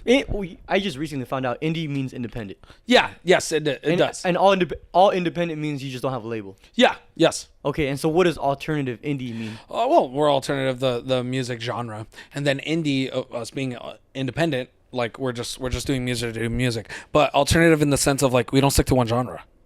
Oh, really? Yeah, we do not. Yeah, Like- yeah. So you can, if you wanted to, you could come out the next day and start rapping. Basically, but that's not my strong suit. Yeah. But I guess that's what I'm just trying to make an example. Like you could just fucking jump around. Yeah, basically, yeah. We have a song that's like funk. We have a song that's like girly pop and all that shit. Like we do a bunch of genre bending. Mm-hmm. Yeah, we do a lot. But yeah, that's my brother. He's a rapper. Damn, that's crazy. Yeah, I Yeah, never Fresh knew Gates. your Shout brother out. was. And so, I'm trying to think of like how to frame this, but like, why indie? Why do you think indie best represented you? Well, I'm independent. I'm trying to do it different from most people, dude. People of my skin color do not do well in that music scene. Really? It's a lot of white people. Ever. Of course, Dick. It's a bunch of white people.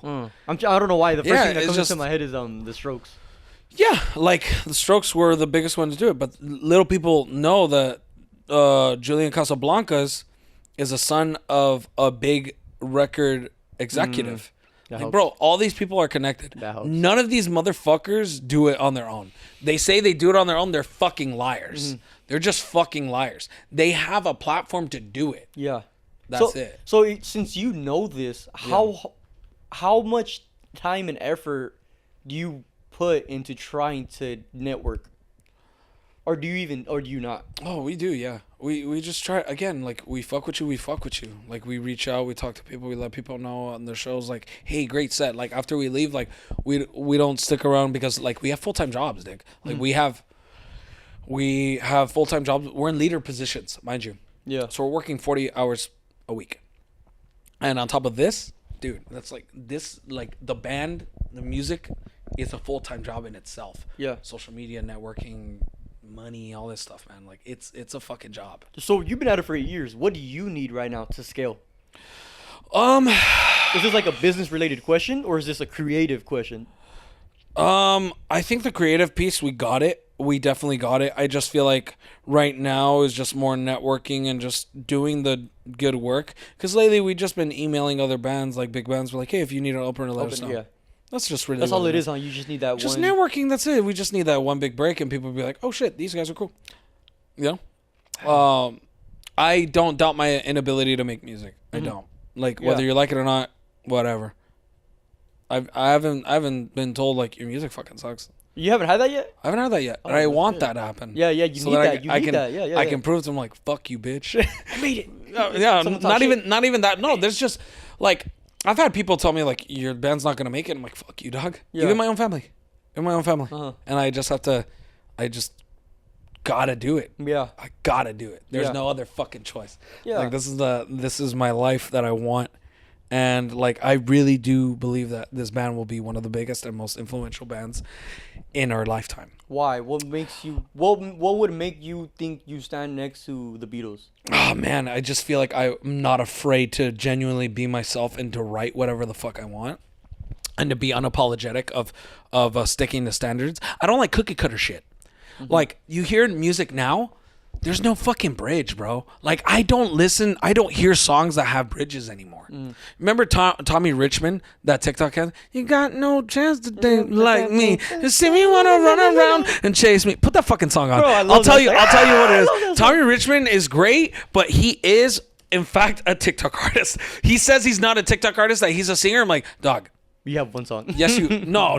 He has a bunch of Oh, songs does that are he? really good. Does he? But dude, he does not know how to write bridges. He does not know how to make a song more interesting than what it is. That's just me being a music snob. That's just literally being. But that's not wrong though, because there's a new window of opportunity now where people are just TikTok. Yeah, we're just people. exactly us. We're feeding into that machine that we're just doing stupid ass TikToks to promote our music. But literally, it's just more comedy sketches. Does that bother you? Nah, not really. It's Okay. fun to make. It's fun to make. It's fun. It's fun. It does bother me that some people get big. Look, so we're listening to the song. Do you not want to try I'm that? down to represent what? Try to be like make a TikTok hit. Like we're still trying. Why not? You Yeah. know, it's only gonna be good publicity. Hey, whoa.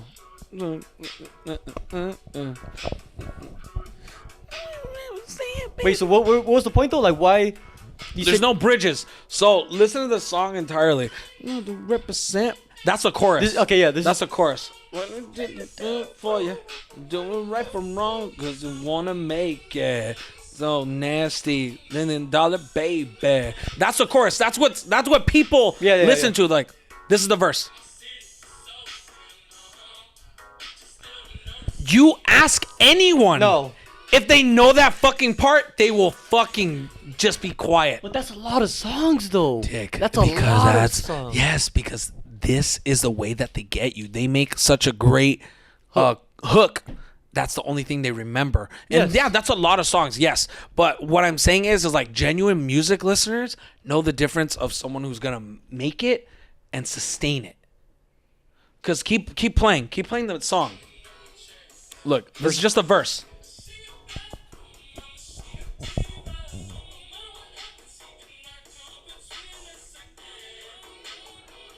I can bet you no one will know this fucking part. No.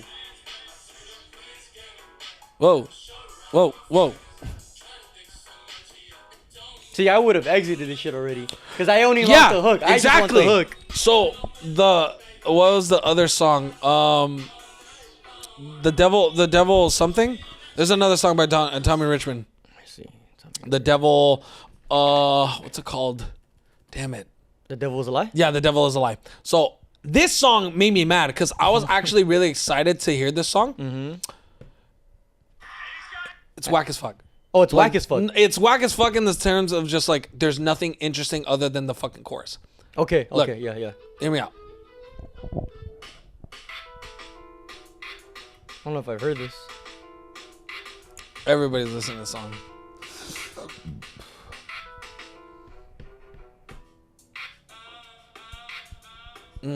Oh no. Once you hear the fucking chorus, you'll know. Hell no. Once you hear the Oh, chorus, this is not the hook? No, that's not it. Look, watch.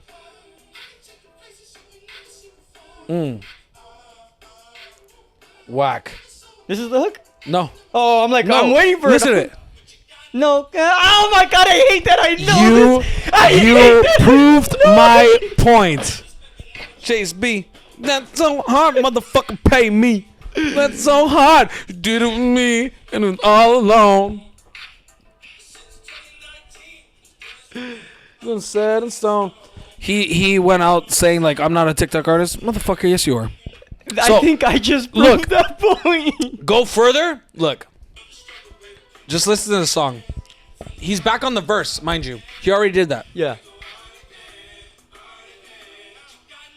Again, that's it. Yeah, that's the fucking verse. Yes. Sorry. I'm like, no, it gets me mad. It is. It gets me But mad. Why though? But why though? Because there's nothing different about what the fuck he's doing. He's doing copy paste. $1 Million Baby. No, Yes, never yes, said, baby. yes. Don't do no wrong. And then he goes like, no one will fucking recite you the lyrics of the song. When's the last time you went to a big concert from a well-known artist? Because when I would go to Coachella and see these big artists, hook, everybody, and then silence at their verse. Everybody literally, my recent show that I went to go see American football, nothing but fake fans. Me and Diego are very big fans. Like they haven't played in LA for like almost 7 years. They haven't played in LA for a long time. I know fucking why. Everyone's a fucking fake fan. The only song that everybody knows is that meme song. Look up American Football Never Meant. Wait, but does that make you a fake fan if you don't know all the lyrics? It makes you a fake fan when you literally go to a show, pay hundreds of dollars to just hear one fucking song. Shit, that's American Football Never Meant. Once you play it, you'll fucking know this song. If I don't, I owe you $2. I'm serious. There you go. Let's see. That's crazy how there's music that I don't know, but I know them. Listen to the song. This is a meme.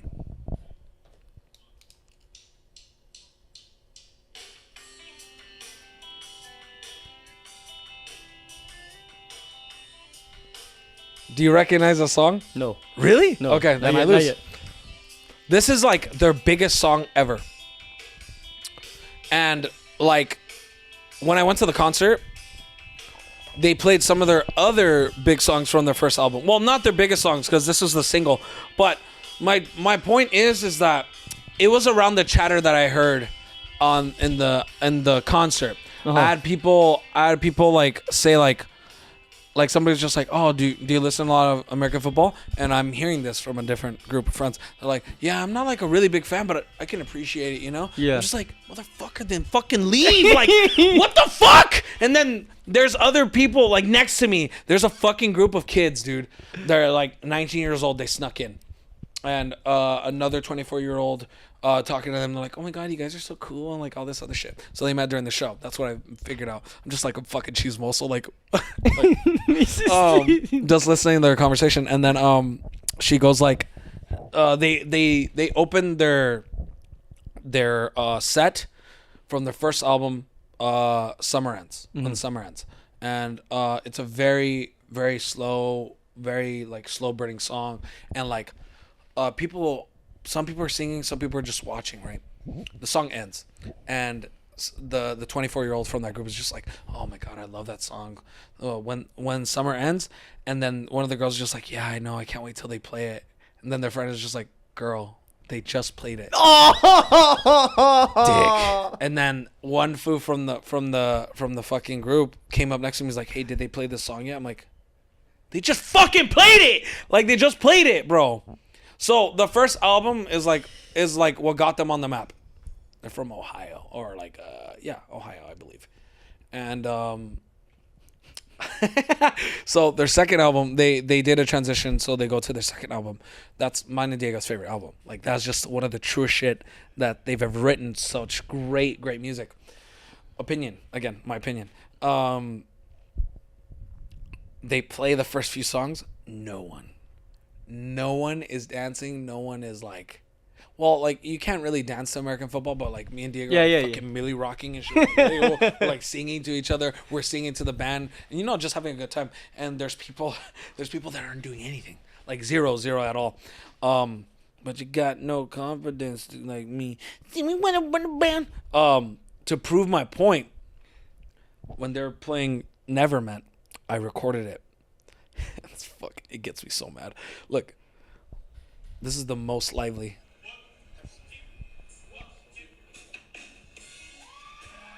Literally, that was the only time that people were hyped. Really? Literally. People are singing. People are dancing. Just for that song. Oh, that sucks for those artists. Dude, I've told myself, if my fan base is ever like that for Cooley, I'm killing myself. So what is a real fan to you then? A real fan to me is like, at least you know some songs, and like you have a good time, because I just feel like people are too fucking cool to have a good time now. Well, I was gonna say, see, how would you even know though? Because I could go to like a place and meet and see a band and fucking be like feeling everything. Yeah. But that doesn't mean I'm a fan. But you wouldn't know that. But you became a fan after you watching them, because if you were to invoke emotion or invoke movement from you, you're not gonna tell me, yeah, they're all right. Yeah. Like, unless you're fucking weird so like what got you mad during that concert is that people literally just came for that one song and then they were vibing with the rest of the set. Yes. Okay, I can see that. That's weird. Yeah, I can see that. Yeah. That is weirdo behavior. Yeah, I can see that. That is weirdo scheming. Very fucking weird, my guy. Very weird. You'd be surprised. When I went to Coachella, I saw that a lot. Dude, that's what it is. That's what it really is.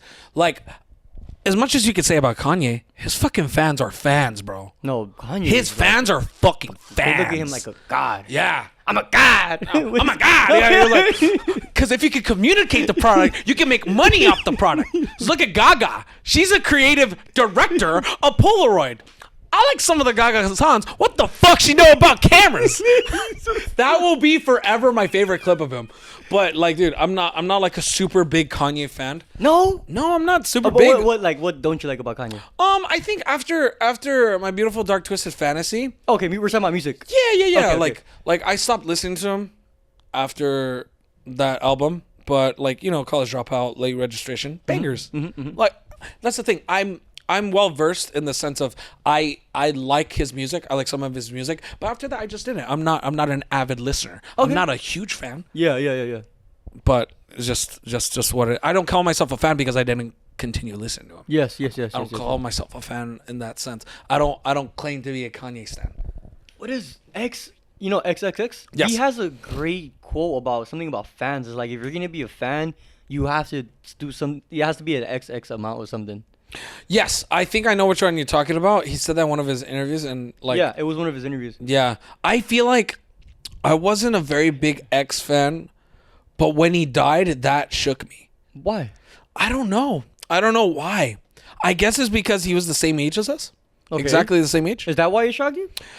It's just like when I heard he died, when I saw the video of, it was on Snapchat. It was Yeah. all over. It was fucking crazy. Yeah, It was pandemonium. Literally, it wasn't even like a news reporter. It was some random dude. Just everything. Yeah, no. Yeah. Bro, I was in the mountains, and when I got signal, that was the first thing, like everywhere. Dude, I was just hanging out. I was at a pool party, like a little pool. It was like the kickback. morning, right? It's like the afternoon, morning. Yeah, it was like exactly like 12. Yeah, like 12. Yeah. And then I was just like, I went on Snapchat. I'm like, okay, what's on? Like, I was just doom scrolling or whatever. I was looking through, and then I saw that XXX Tentacion. I'm like, what the fuck? And I clicked on it. It's a dead body right there. And I was just like, fuck. Yep. They killed him? That's fucked up. Like, it shook me to the core, and I wasn't an avid listener of his music. I listened to him. I saw his double XL, triple XL. I hated it. Yeah, it was lame. That shit was whack. But like honestly, like him as an artist, I was like, okay, he's very interesting. Mm-hmm. He brings something different to the table. Yeah. And yeah, when he died, I was very fucking shook. Did you like him as an artist? I don't know. Interesting. I don't think I've ever known if I did. You know, I still listen. I listen When you hear to his some music, of his what do you like? Are you like, oh yeah, or are you just like? When I hear his music, I'm just like, some of them are bangers. Mm-hmm. Like even his EP stuff. I was listening to his EP. I think before he died, like that Christmas one that he did. That show was dope. That show was cool. Question Mark was a good album, but I was listening to 17. Mm-hmm. What song fucking got me? Revenge. Always Revenge. That was song's good. fucking good. Yep. 17 was a great album. Fuck Love, of course. Fuck Love, That's a fucking banger. But I didn't know if I was truly a fan or not. I just listened to some of his music. I'm like, yeah, it's cool. It's good. You've seen some of his interviews? Some of them, yeah. What do you think about when after he he talks? died. What do you think about when he starts talking about all that shit, like about manifestation, and that he's lived in this world already, and he's just back. That he knows he's gonna die young, and he's always talking about like, oh, I have demonic energy in me and shit like that. Like, what are your thoughts on when artists talk about that? When it comes to like spiritualism, I'm very well versed in spiritualism. In my own sense, it's something that I don't like talking about. It's something that I don't really share with other people because some people don't get it. Right. Like girls who get it. But like overall, like it's the genuine like aspect of being into spiritualism. Like when like I don't know.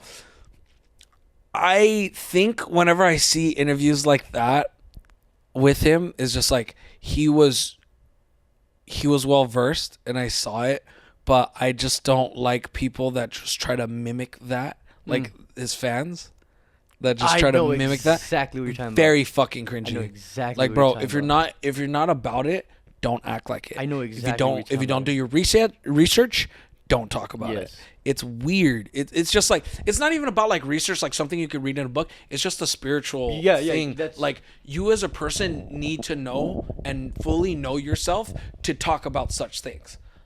Because people that have questions, ask questions about from different people that know about it, you know? But it really is such an internal battle of yourself that only a few people have came out unscathed, you know? And so where do you think he was coming from when he talks about all that stuff? Like dude, he's clairvoyant. I think he's a very spiritual. Clairvoyant means that you can hear, like I can hear your thoughts, right?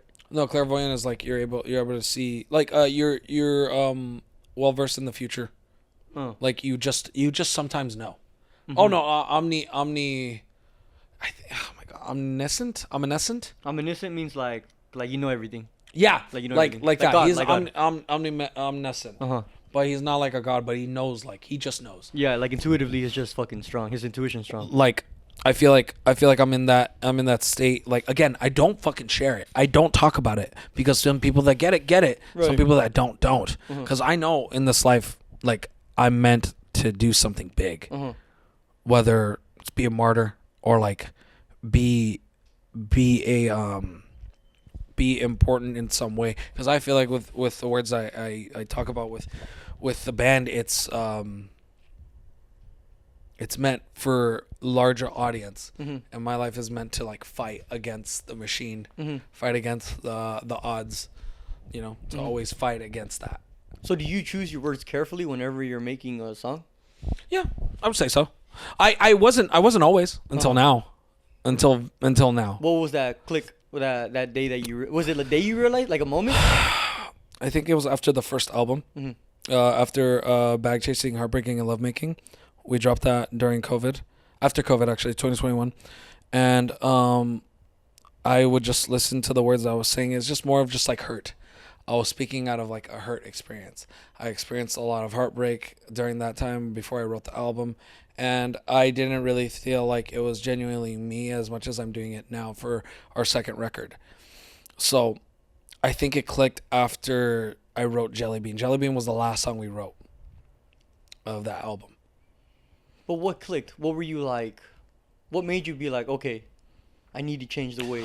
I think it was after there were so many bad things happening to me and made me realize like maybe I'm the problem. Oh yeah. I know Yeah, what you're saying. maybe- I get that. Yeah, I get that. Yeah. Maybe I'm the problem. Maybe I have to change to better myself. So is your music now a little more lively then, away from like the? No, it's very still truth, very like very devil may care. And so how do you switch that then? How are you in the same thing yet you changed it? It's just so I changed the lyrics a lot, very very more introspective, but the music is still fun. It's still different. It's still out there in the sense of just like the music is still like lively, make people move, but the lyrics are very invoking. Like there's a song that I wrote. It's called La Même Chose. What is it? La Même Chose. It's French for meaning the same thing. Sounds like Yeah. Lamen. La Même Chose. L-A? So just put Coolly. Coolly. Cause you got no boom. Coolie. Coolly. Cause you got No confidence like me. See me wanna run around and chase me. Okay. Oppositions was the latest one we dropped, but La Même Chose, go further down. It's a car in the front. There you go. La Même. La Même Chose. Oh, dick. The meme. Le meme, yeah. Le meme. Yeah, but it's Le Meme. I got no confidence like me. So it's very lively, but it's talking about a toxic relationship. This is your toxic relationship, Oh yeah. or is like, it a generalized? no? It's like the toxic relationships I've been in. Okay. You know. And I can see the signs, but I know you were meant for me. Respectfully. And I can read the lines, but I can't read what's in between.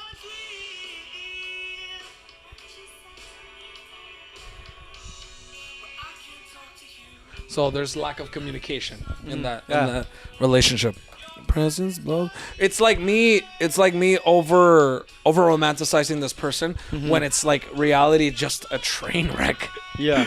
Oh, I'm gonna switch it up a little bit. Yeah, what's up? Do you over romanticize a lot? Oh, 1000%, but that's the life of an artist. You have to over romanticize shit. Cause I over romanticize myself. Not myself, but I over romanticize too as well. But I don't see myself as an artist.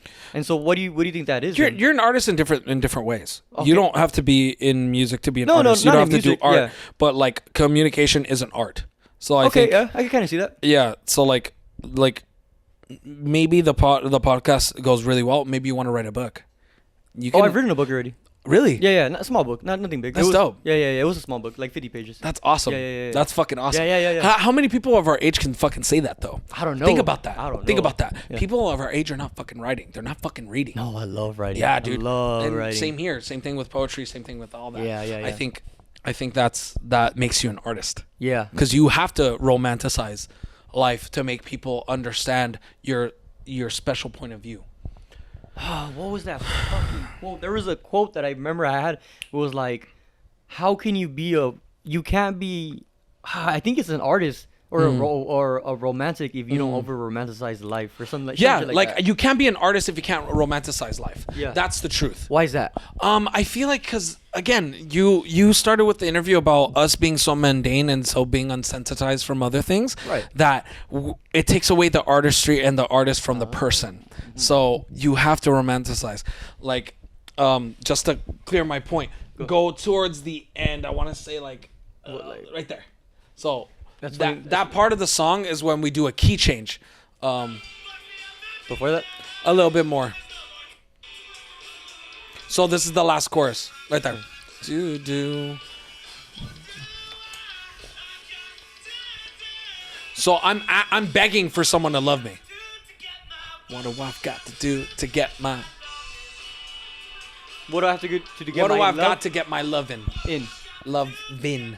What do I've got to do to get my lovin'? So this is the truest part that I write in the song. Do you ever cry when you write when you perform Oh, this? I fucking cry whenever I sing this song. I sing this song. But you know time, say the least. I've lost more than I've earned, but I know time will heal these wounds. Sounds like I've lost. you sound like X right more here. I'm not than gonna I've lie. earned, but I know time will only heal. Bro, you sounded like X on Jocelyn Flores right there. Dog, it's just like I don't think there's a direct correlation, but it's just that part was like the realest thing that came out of me of that song, because I'm trying to make a song catchy. Right. With sad lyrics. Yeah. The first stanza is like, I can see the signs and I know you were meant for me. I'm over romanticizing this person already. And I can read the lines, but I can't read what's in between. So I'm being fucking delusional by not seeing what's really in front of me, by not digging deeper than what's being said to me. So the ending is that part is, my love, take me into your crime. What you're doing to me is bad. Like, what you're doing to me is fucking me up. Yeah. Take me into your crime. Take me into your crime. Because there's no more time to say what's next. Like, we're at the breaking point where, like, we can't really communicate after this. Your love fucks me up every time, but there's no more time to say the least. That's what I wanted to say. Like, this is the last thing that I need you to know. You're fucking me up. Like, your love is like terrible to me. Like, it's doing me it's doing me in. So, so then me crying out, I've lost more than I've earned. That's the truth. Like, I've lost way more than what I've gained after that point, after that relationship. Yeah, I get that. So, but I know time will heal these wounds, because this is a deep wound that I'm dealing with after this relationship. I'm never going to trust anybody as much as I have with this person. Wait, that's so weird because, okay, we were talking about how, as an artist, we don't like mundane. Yeah. So we romanticize the world. Yeah. But if we romanticize it, that means we're looking at everything about it, right? We fall in love with every detail about it. Yeah. So why is it when we romanticize love and there's red flags, either we push those away or we don't see them? But yet romanticizing means we see all that, though. Yeah, like we romanticize what we want to see. That's the thing. Oh, what we want to see. Like you're trying to turn red flags into green, bro, and you're just getting orange. Interesting. That's the dealio. What the fuck? That's crazy. Mm-hmm. That's crazy. Yeah, I've never thought about romanticizing like that. Damn. Yeah, people over romanticize their partners, bro. Yeah, hell yeah, that's me. That's definitely me. And I'm just That's like, definitely me. But yeah, I make a great romantic partner. I'll say that. hit him up. Hit him up. I'm questionable. I end up being the fathers of these girls that they never had. Oh my god. That's just what it is. That's just what it is. God. Like, because I'm very stern. You like daddy issue girls, or do you just attract daddy No, I issue just girls? attract it because I attract very troubled people in my life, because I myself am troubled. Yeah. And I want that. I get want that. Yeah, I get I that. want a project. That's what it is, and it sucks. Yeah, because then when you finish with the project, It's just everything breaks down, man. But that's just what it is. Lately, I've been like people with daddy issues, and I just end up being the father they never had. It's a joke, but like overall. Ooh, daddy. No, I don't like it when they call me that. That's No, fucking you don't weird. like that? That's weird. It used to be weird to me. Nah. Now I'm like, all right, it's cool. You're like, all right. Yeah, like, hey, quiet there. Hey, Okay. hey, Hey, relax. When it comes to like dating, it's just like I've been single for like 2 years now, going on to 3, and it's just like I like to mourn the relationship. You like some more? I like to mourn for it, yeah, because Why? dude, I can get bangers out of it. Okay. Fuck, what's his real name? What's What? the Weeknd's real name? Aubrey. Whatever. All right, with the Weeknd. Whatever. But like that's the truth. Yeah. I am a person that likes to take long breaks between relationships because I like to mourn them for Yeah. what they were and for what they are at the end. That's just what it is. Like that's just. I mean, what you're not happens wrong in this. though. It does. I mean, Taylor Swift does the same thing. Yeah, but Taylor Swift is also a theory writer. Theory writer. Yeah, like people that don't really experience the things that they say they do. Really? You think so? I think so. Can you give an example? Not without getting in trouble. I love it. Yeah, that's just what it is. Like I feel like people who theory write, like they're successful at a time, but it's not something to take it. Like I think it's Pharrell that told Tyler the Creator was just like make something equally as infectious, but something that's real, Yeah. something that's like very, very, very real, very personal. Yeah, like real to you. Yeah. Yeah. Real to you. Like That's something what- you've experienced. Yeah.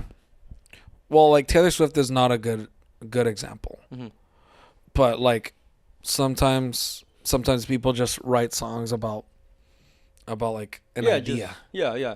and I'm just like, I feel like a lot of fucking. Whenever I hear people rap in the streets or some shit, like I know them, I'm like, "Dog, you're not that. yeah, you're like, not that. bro, you were not in the trenches. Yeah, bro. I know you. Bro. Motherfucker, you had a toilet. What do you mean you had no Yeah, pot to piss? You know, pot to piss in, brother. Like you had a toilet. You went to Bed Bath and Body Works. You Like, bought yourself some scented candles you got for your some. bath. Yeah, you got yourself a fucking diffuser, dog. I know your life. Like, I know where you've been. It's just yeah. Again, like theory writing, dog. I don't respect it. I don't. Ah, interesting. No artistry. And like Tyler the Creator Tyler the Creator has been on my mind because he said something last. I saw an interview with him last night saying that he's okay with people doing music just to get a bag, but it hurts the artist that actually does it for the music. Yeah, I that get does that. it for the artistry. I get that. Yeah, I get that. And I agree with him. I wasn't really a big Tyler the Creator fan like after Cherry Bomb. Well, it's not that I'm not a fan of Tyler the Creator. I'm not a fan of his fans. Again, his fan base is like fucking stupid. Like Tyler the Creator talked about rape and like homophobic shit, like straight up, like terrible shit. And like now people are like over romanticizing, like, oh my god, he's so great. I'm like, bro, didn't he say fucked up shit?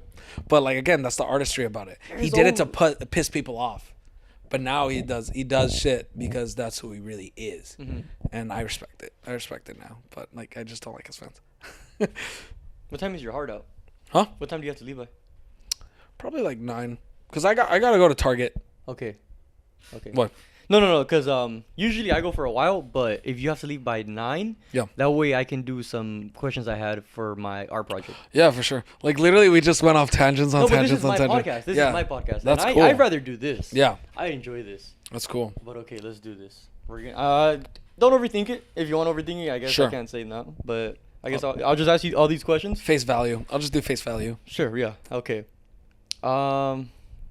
What kind of art? My professor asked this. Yeah. She was like, "What kind of art are they doing? Is it like a trending cultural? Like, what group are they in?" Trending cultural or anything like that. I don't know. I wouldn't say the word like trending. Well, we try to be in that trending group because who isn't to get big, you know? But I think officially Kulili is just trying to make it. Just try to pave their way from nothing. Yeah. Something from nothing. Okay. Where is the distinction? No, I don't like that question. What kind of guitar do you play on? I play on a Telecaster, Fender Telecaster. Fender Telecaster. Fender Telecaster. And what's so cool about that guitar? Very twangy, very country. Oh, really? Yeah, it's very country. Oh, okay. That guitar is mainly used for like high mids Uh-huh. and like very twangy, very loud, very chimey. Does that help with your vocals? Like, does that? No, it just sounds pretty. Oh, It just okay. sounds dope. Okay, like okay, I okay. like that tone. Uh-huh. Yeah. Okay. Yeah. What guitar did you actually start playing with? Epiphone Les Paul Special. Okay, that was. So Epiphone Les Paul. And do you always just playing guitars? You never like switch it up to like a banjo or some shit? No, dude, I play bass. I play bass. The early ages of the band. I got a Fender Jaguar bass. Mhm. Badass. Small scale, so it's super short, but it's a fucking beast. So what kind of mic do you sing from? I don't know. You just Any mic. I don't know the technical mic that I do sing on. Because we've been switching different. We've been moving around in studios. So we've been moving from one friend's studio to another. Oh, and they we just did have like the a full equipment. blown studio. Yeah, they just have the equipment. I don't know the full name, so I apologize. Do you ever see yourself singing with the label or presented with a great opportunity? With a label, yes, but not signed to a label, but a partnership with a label. What's the difference? They give me the money. And I find my own resources to do it. They give me the money and the platform to promote my music, Mm-hmm. but they can keep the rights to my music. But what was that? I have my own independent label, so I choose which studio to do my music in, and I use the engineers that I want to use, and they just give me the fund of money. It's basically like a contract, like a lease. Mm-hmm. So we give you this amount of money to make the album, and then you have this certain amount of money for promotion. You have this certain amount of money of this, but we keep rights to your music. And then who has final say? They do, if it's a good product or not. Okay. A partnership is what I want to, but if I were to be signed to a label, it would be for $13 million for 5 albums. And okay, so why do you think so many indie bands want to stay independent then? Because it sounds like you want to stay independent. I want to stay independent because being signed to a label is fucking terrible, dude. They literally control every single aspect of your band. They even keep your name. Paramore just got out of their fucking label. And why is that bad? It's because they dictate whether you get to drop the music as soon as possible or they just shelve it and they just give it to another artist. They're like, okay, you wrote this music, like we're gonna give it to this artist so they could do it because they're doing much better than you are. And then your music gets shelved and doesn't come out, and so therefore you can't complete your contract and get out of the label. Make sense? They basically keep you on the label for backburning. You can't use your name. You can't use your band's name. You can't use your likeness. But basically, they're in control of everything that you do. Hence why people don't want to be signed to a label. And so why do you think artists like Drake like being under a label? Drake had to be under a label to get big. Okay, Drake is a culture vulture. and he's by the way. he's still under a label. He's under his own. Is he? He has his own OVO. Oh, I didn't. Even, He created his but own. isn't OVO under like Under Young okay. Money, actually. And Young Money is under. I don't know. Usually, I feel like I saw like a graph or something that shows like at the end of it, it's like Universal Studios Group. Yeah, Always, Universal. Yeah, group. Like, so group there's always Music that Association. bigger. Yeah, that's always that big machine. Yeah, but like again, Drake did his own, so he became a sublease, and he works for Big Daddy Universal or whatever the fuck. And So would you rather be signed to like are there indie sub? there's some. Yeah, I would say yes under a sub label. Yeah, why not? Do you know any? No. Or okay. Well, yeah. No, you don't know any. I don't. Growing up, what music were you into? Everything. Really? Everything. Talking about like, can you ring my bell? Dude, yes. I love that Ring song. my bell, ring-a-ling-a-ling. Yeah, I Yeah, love that like song. everything. Like I would listen from rock to metal to fucking corridos, banda, Usher, R&B. Nah, Yeah, dude. Like I was listening to everything. Remember I would have my CD player in recess. I don't know if you've seen me, but I would have my CD player. I don't think I remember you doing that. Yeah, I would have my CD player. I got it taken away so many times. Yeah, portable CD player with a fucking- Okay, who would you put on your Mount Rushmore of indie bands? Mount Rushmore of indie bands. Ooh. Is that hard or is that? Well, like indie bands, like I don't know, indie bands, like I guess would you put your Mount Rushmore of artists in? Of artists? Fuck. Okay. 4. It's 4. 4? Yeah, it's 4. Oh, because Abraham Lincoln, Thomas Yep, Jefferson, yep. Abraham. Oh god. American football for sure. Okay. Queen. Okay. Lil Uzi. Really? Yeah, I love What Uzi. the I fuck? fucking love Uzi. Okay. As ridiculous as he can be, he's fucking No, his music is great. Awesome. I love his music. dog. And last, Miles Davis. Miles Jazz. Davis, Jazz jazz, yeah, artist. jazz, right? Yeah. Miles Davis. What is he, trumpet? Yep. I remember, I know him just because I saw the movie Whiplash, Yes. and they talk about Miles Davis on that. Yes. Whiplash is like one of the main reasons why I'm competitive as I am. Really? Yeah, I'm because of jazz band too. Yeah, like, Whiplash. Me and my jazz friends, like in high school, we're all about it. We're just hungry motherfuckers. Yeah, crazy Yeah. ass motherfucker. Yeah, Yeah. Whiplash was, whew. Yeah, Whiplash was dope. Whiplash was dope. It's real. That shit is real. Mm-hmm. Like that hunger and that pressure, that's fucking real. I agree with it. Yeah. Yeah. Even with the band shit too, it's real. Yeah. It's completely real. Okay, so you're alternative. Would you say you're alternative rock? Alternative rock, yeah. Okay, who do you see right now pushing the boundaries further today for alternative rock? No one. Really? You feel like they've been at a stagnant line of It's just... just cookie cutter bullshit, man. Oh, you know what?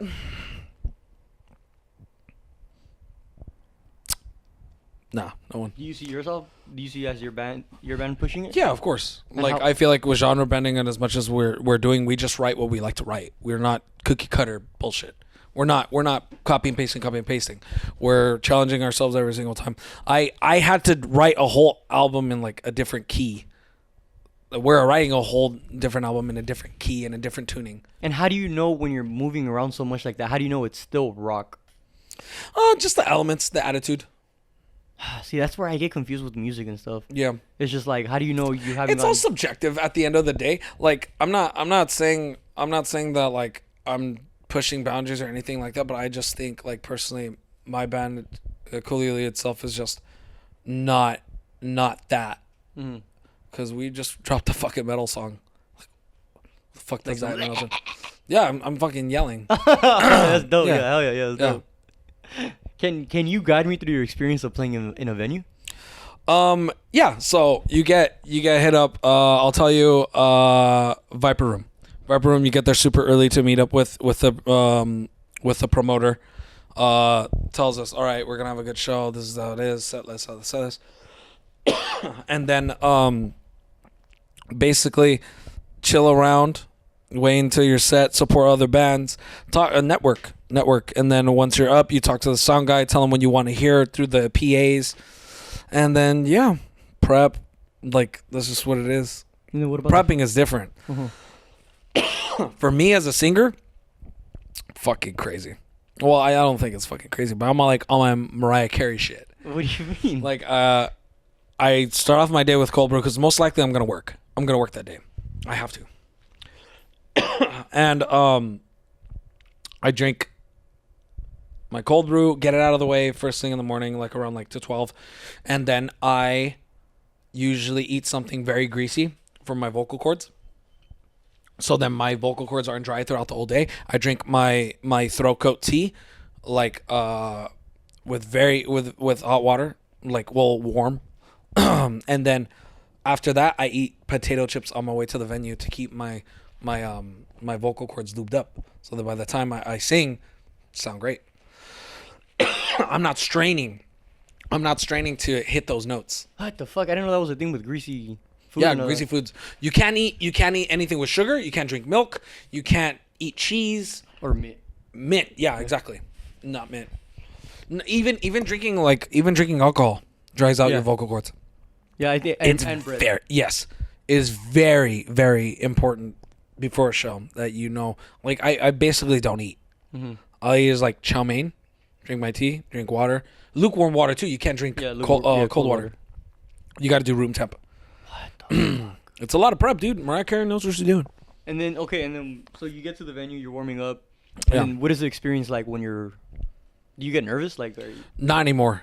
uh-huh. Not anymore. at some shows when it's just like when there's a lot of people, I just gotta own it. Mm-hmm. I just gotta do it. You know, just up there, like feel the energy, control the crowd. You know, interact with the crowd. Do you feel like it's more of a daze once you're out on that stage? No, it's a high, dude. Yeah, but it's a high. Yeah, it's a high. It's a high once you're on the stage. Mm-hmm. Once you're off the stage, it's like you got to come down from it. Yeah. You know? So, like, yeah, that's what I do. I just try to chill out after the performance. You're just like, oh, I'm locked in. Locked and loaded. Yeah. Hey, did you ever like that black guy with pink hair and he would always Dude, who? oh fuck, who is he? Oh, Mario Judah. Yeah. Yes, Did dude. you His what is it? Bleeding Red EP. Dude, fucking badass. I wish he continued doing music like that. That It sounds was bad. good. That sounds like Playboy Cardi's. Yeah, baby that's why voice. he made fun of Playboy Cardi. Oh, really? Yeah, he made an EP, Whole Lot of Red, because Playboy Cardi didn't drop Whole Lot of Red when he was supposed to. Oh. Yeah, when he said he would. Yeah, Not when he was supposed to. But he said he would. And he was so ass. He was like, Playboy Cardi, if you do not respond or drop Whole Lot of Red, I will drop it for you. And he fucking made a whole EP, like 5 songs. Fucking hilarious, dude. I'm gonna watch it after. I'm gonna watch that. Dude, it's fucking hilarious. I love Mario Judah, but then he got blackballed from the music industry. What do you mean? Is that why he's not as big anymore? Is like he's just not known anymore? Yeah, like people just forgot about him because he's not relevant. Wait, why Not did relevant. why did they blackball him? I don't know. Probably because he made fun of Playboy Cardi. Oh, His shit got a lot of plays too. His Whole Lot of Red, hilarious. Are there certain venues that have done something you didn't enjoy? My first time in Viper Room. Sound guy was difficult. Difficult as in what though? Didn't adjust things right. Could barely hear my guitar. Barely hear vocals. And so, how do you work with that when you're performing? Are you like a diva? No, you just gotta adjust. So, like he has a soundboard on his iPad, right? And he's like adjusting volume. I just move my shit around. We moved our shit around. We tried our best. We tried our best to play, because we're not trying to create enemies. But like at that time, it was just like, all right, fuck it. Like the first song sounded terrible. Let's get better and adjust. So okay, and Putting up a fucking fit does not help anyone. And okay, and so what have you seen? What did you like from a venue?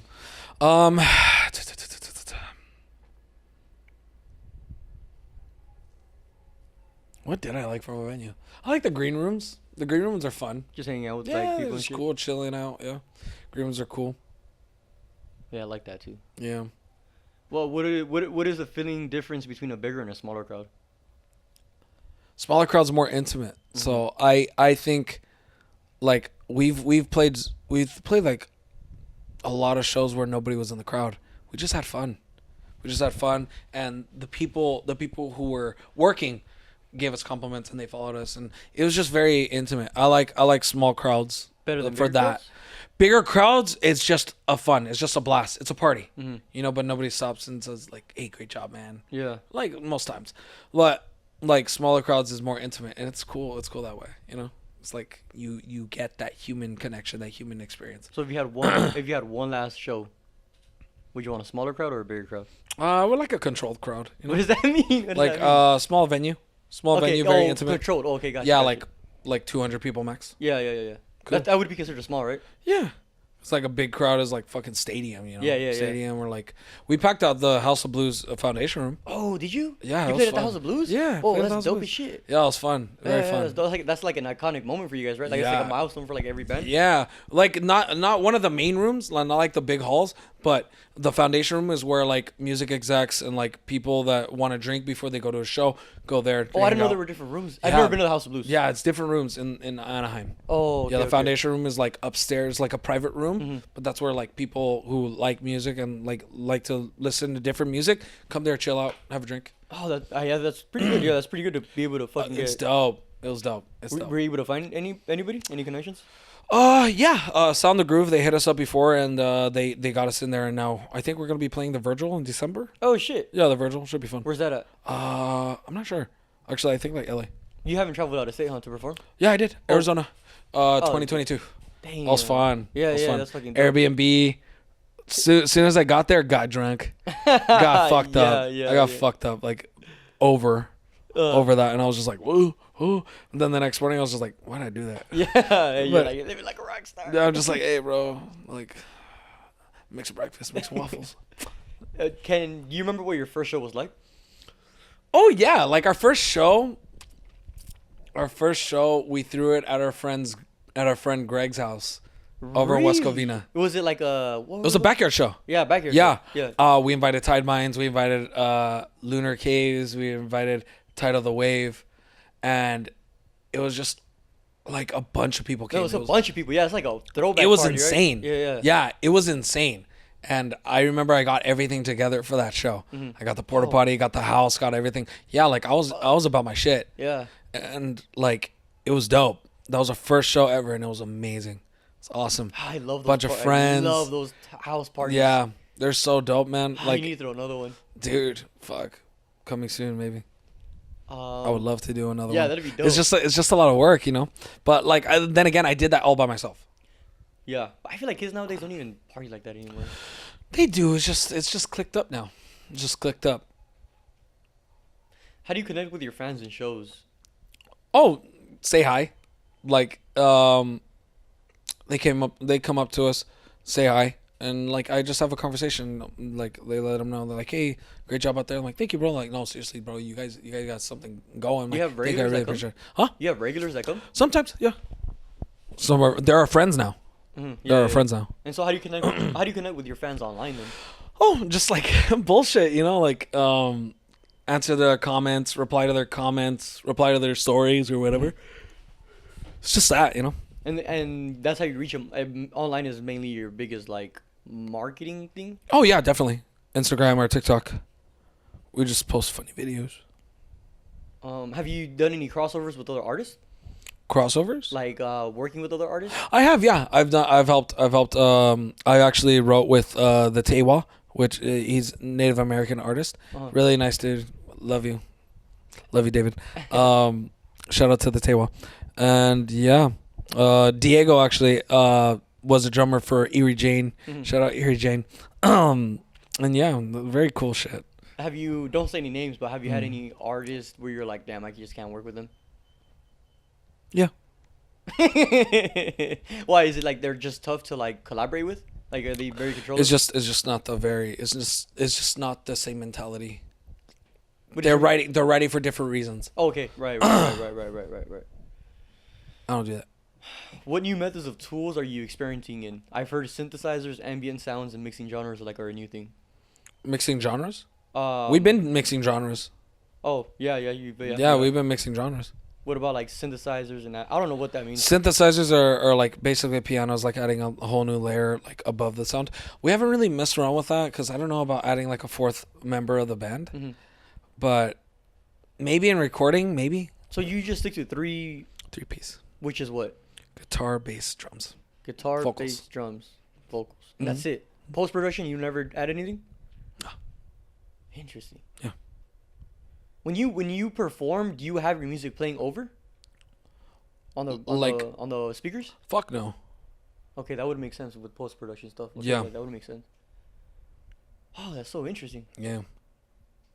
It's fun doing a 3-piece because then we can play as loud as we want, but we still sound good. Yeah.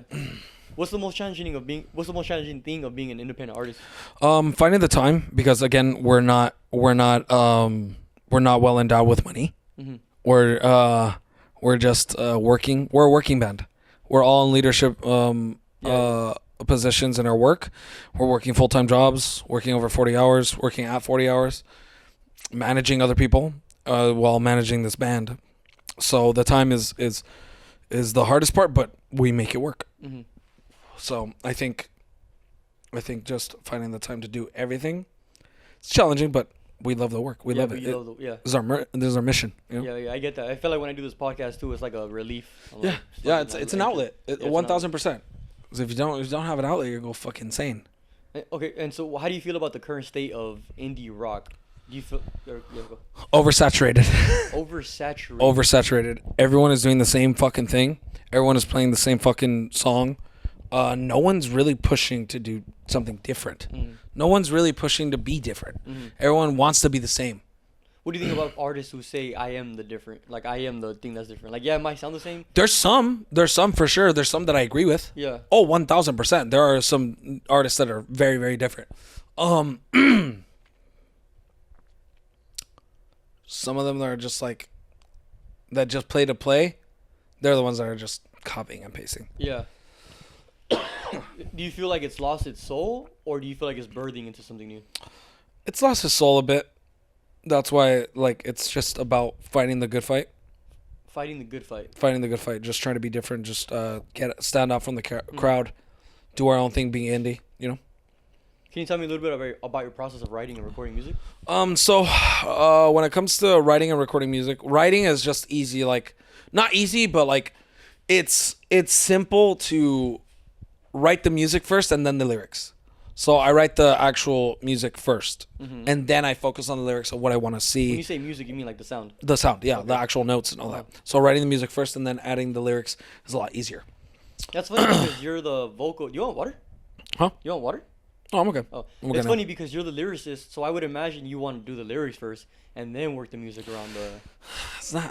It's just a natural process of how I write. It's Yeah. the music first, man. The music's The always feeling. first. Yeah, the feeling. Then working on the lyrics.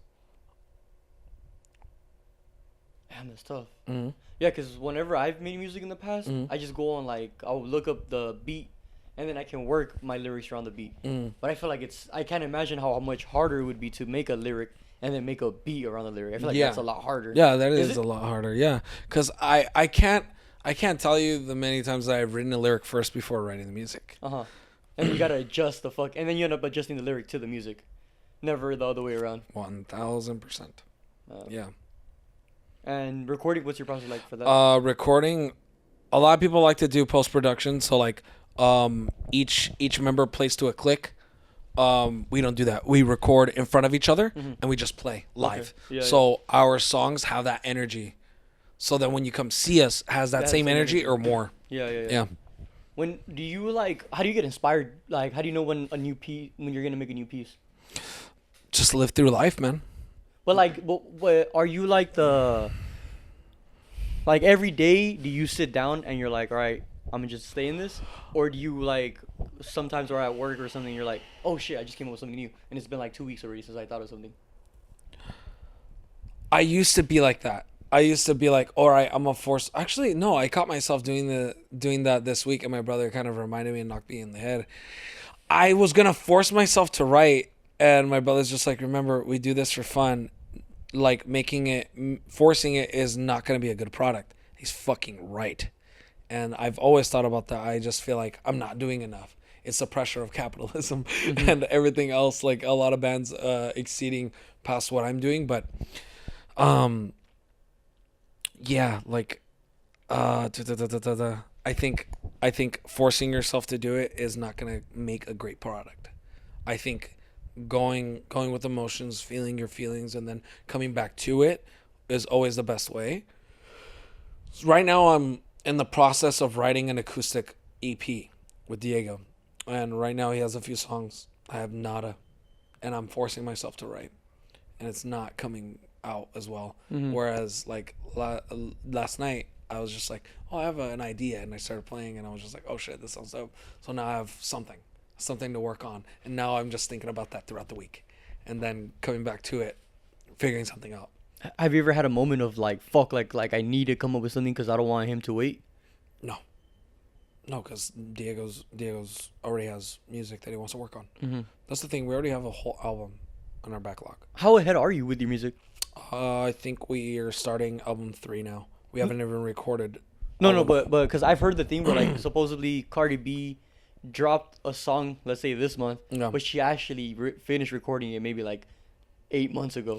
The sense of that, like we're behind because we have all this music that we need to record and we haven't recorded it. Is that we want to drop it?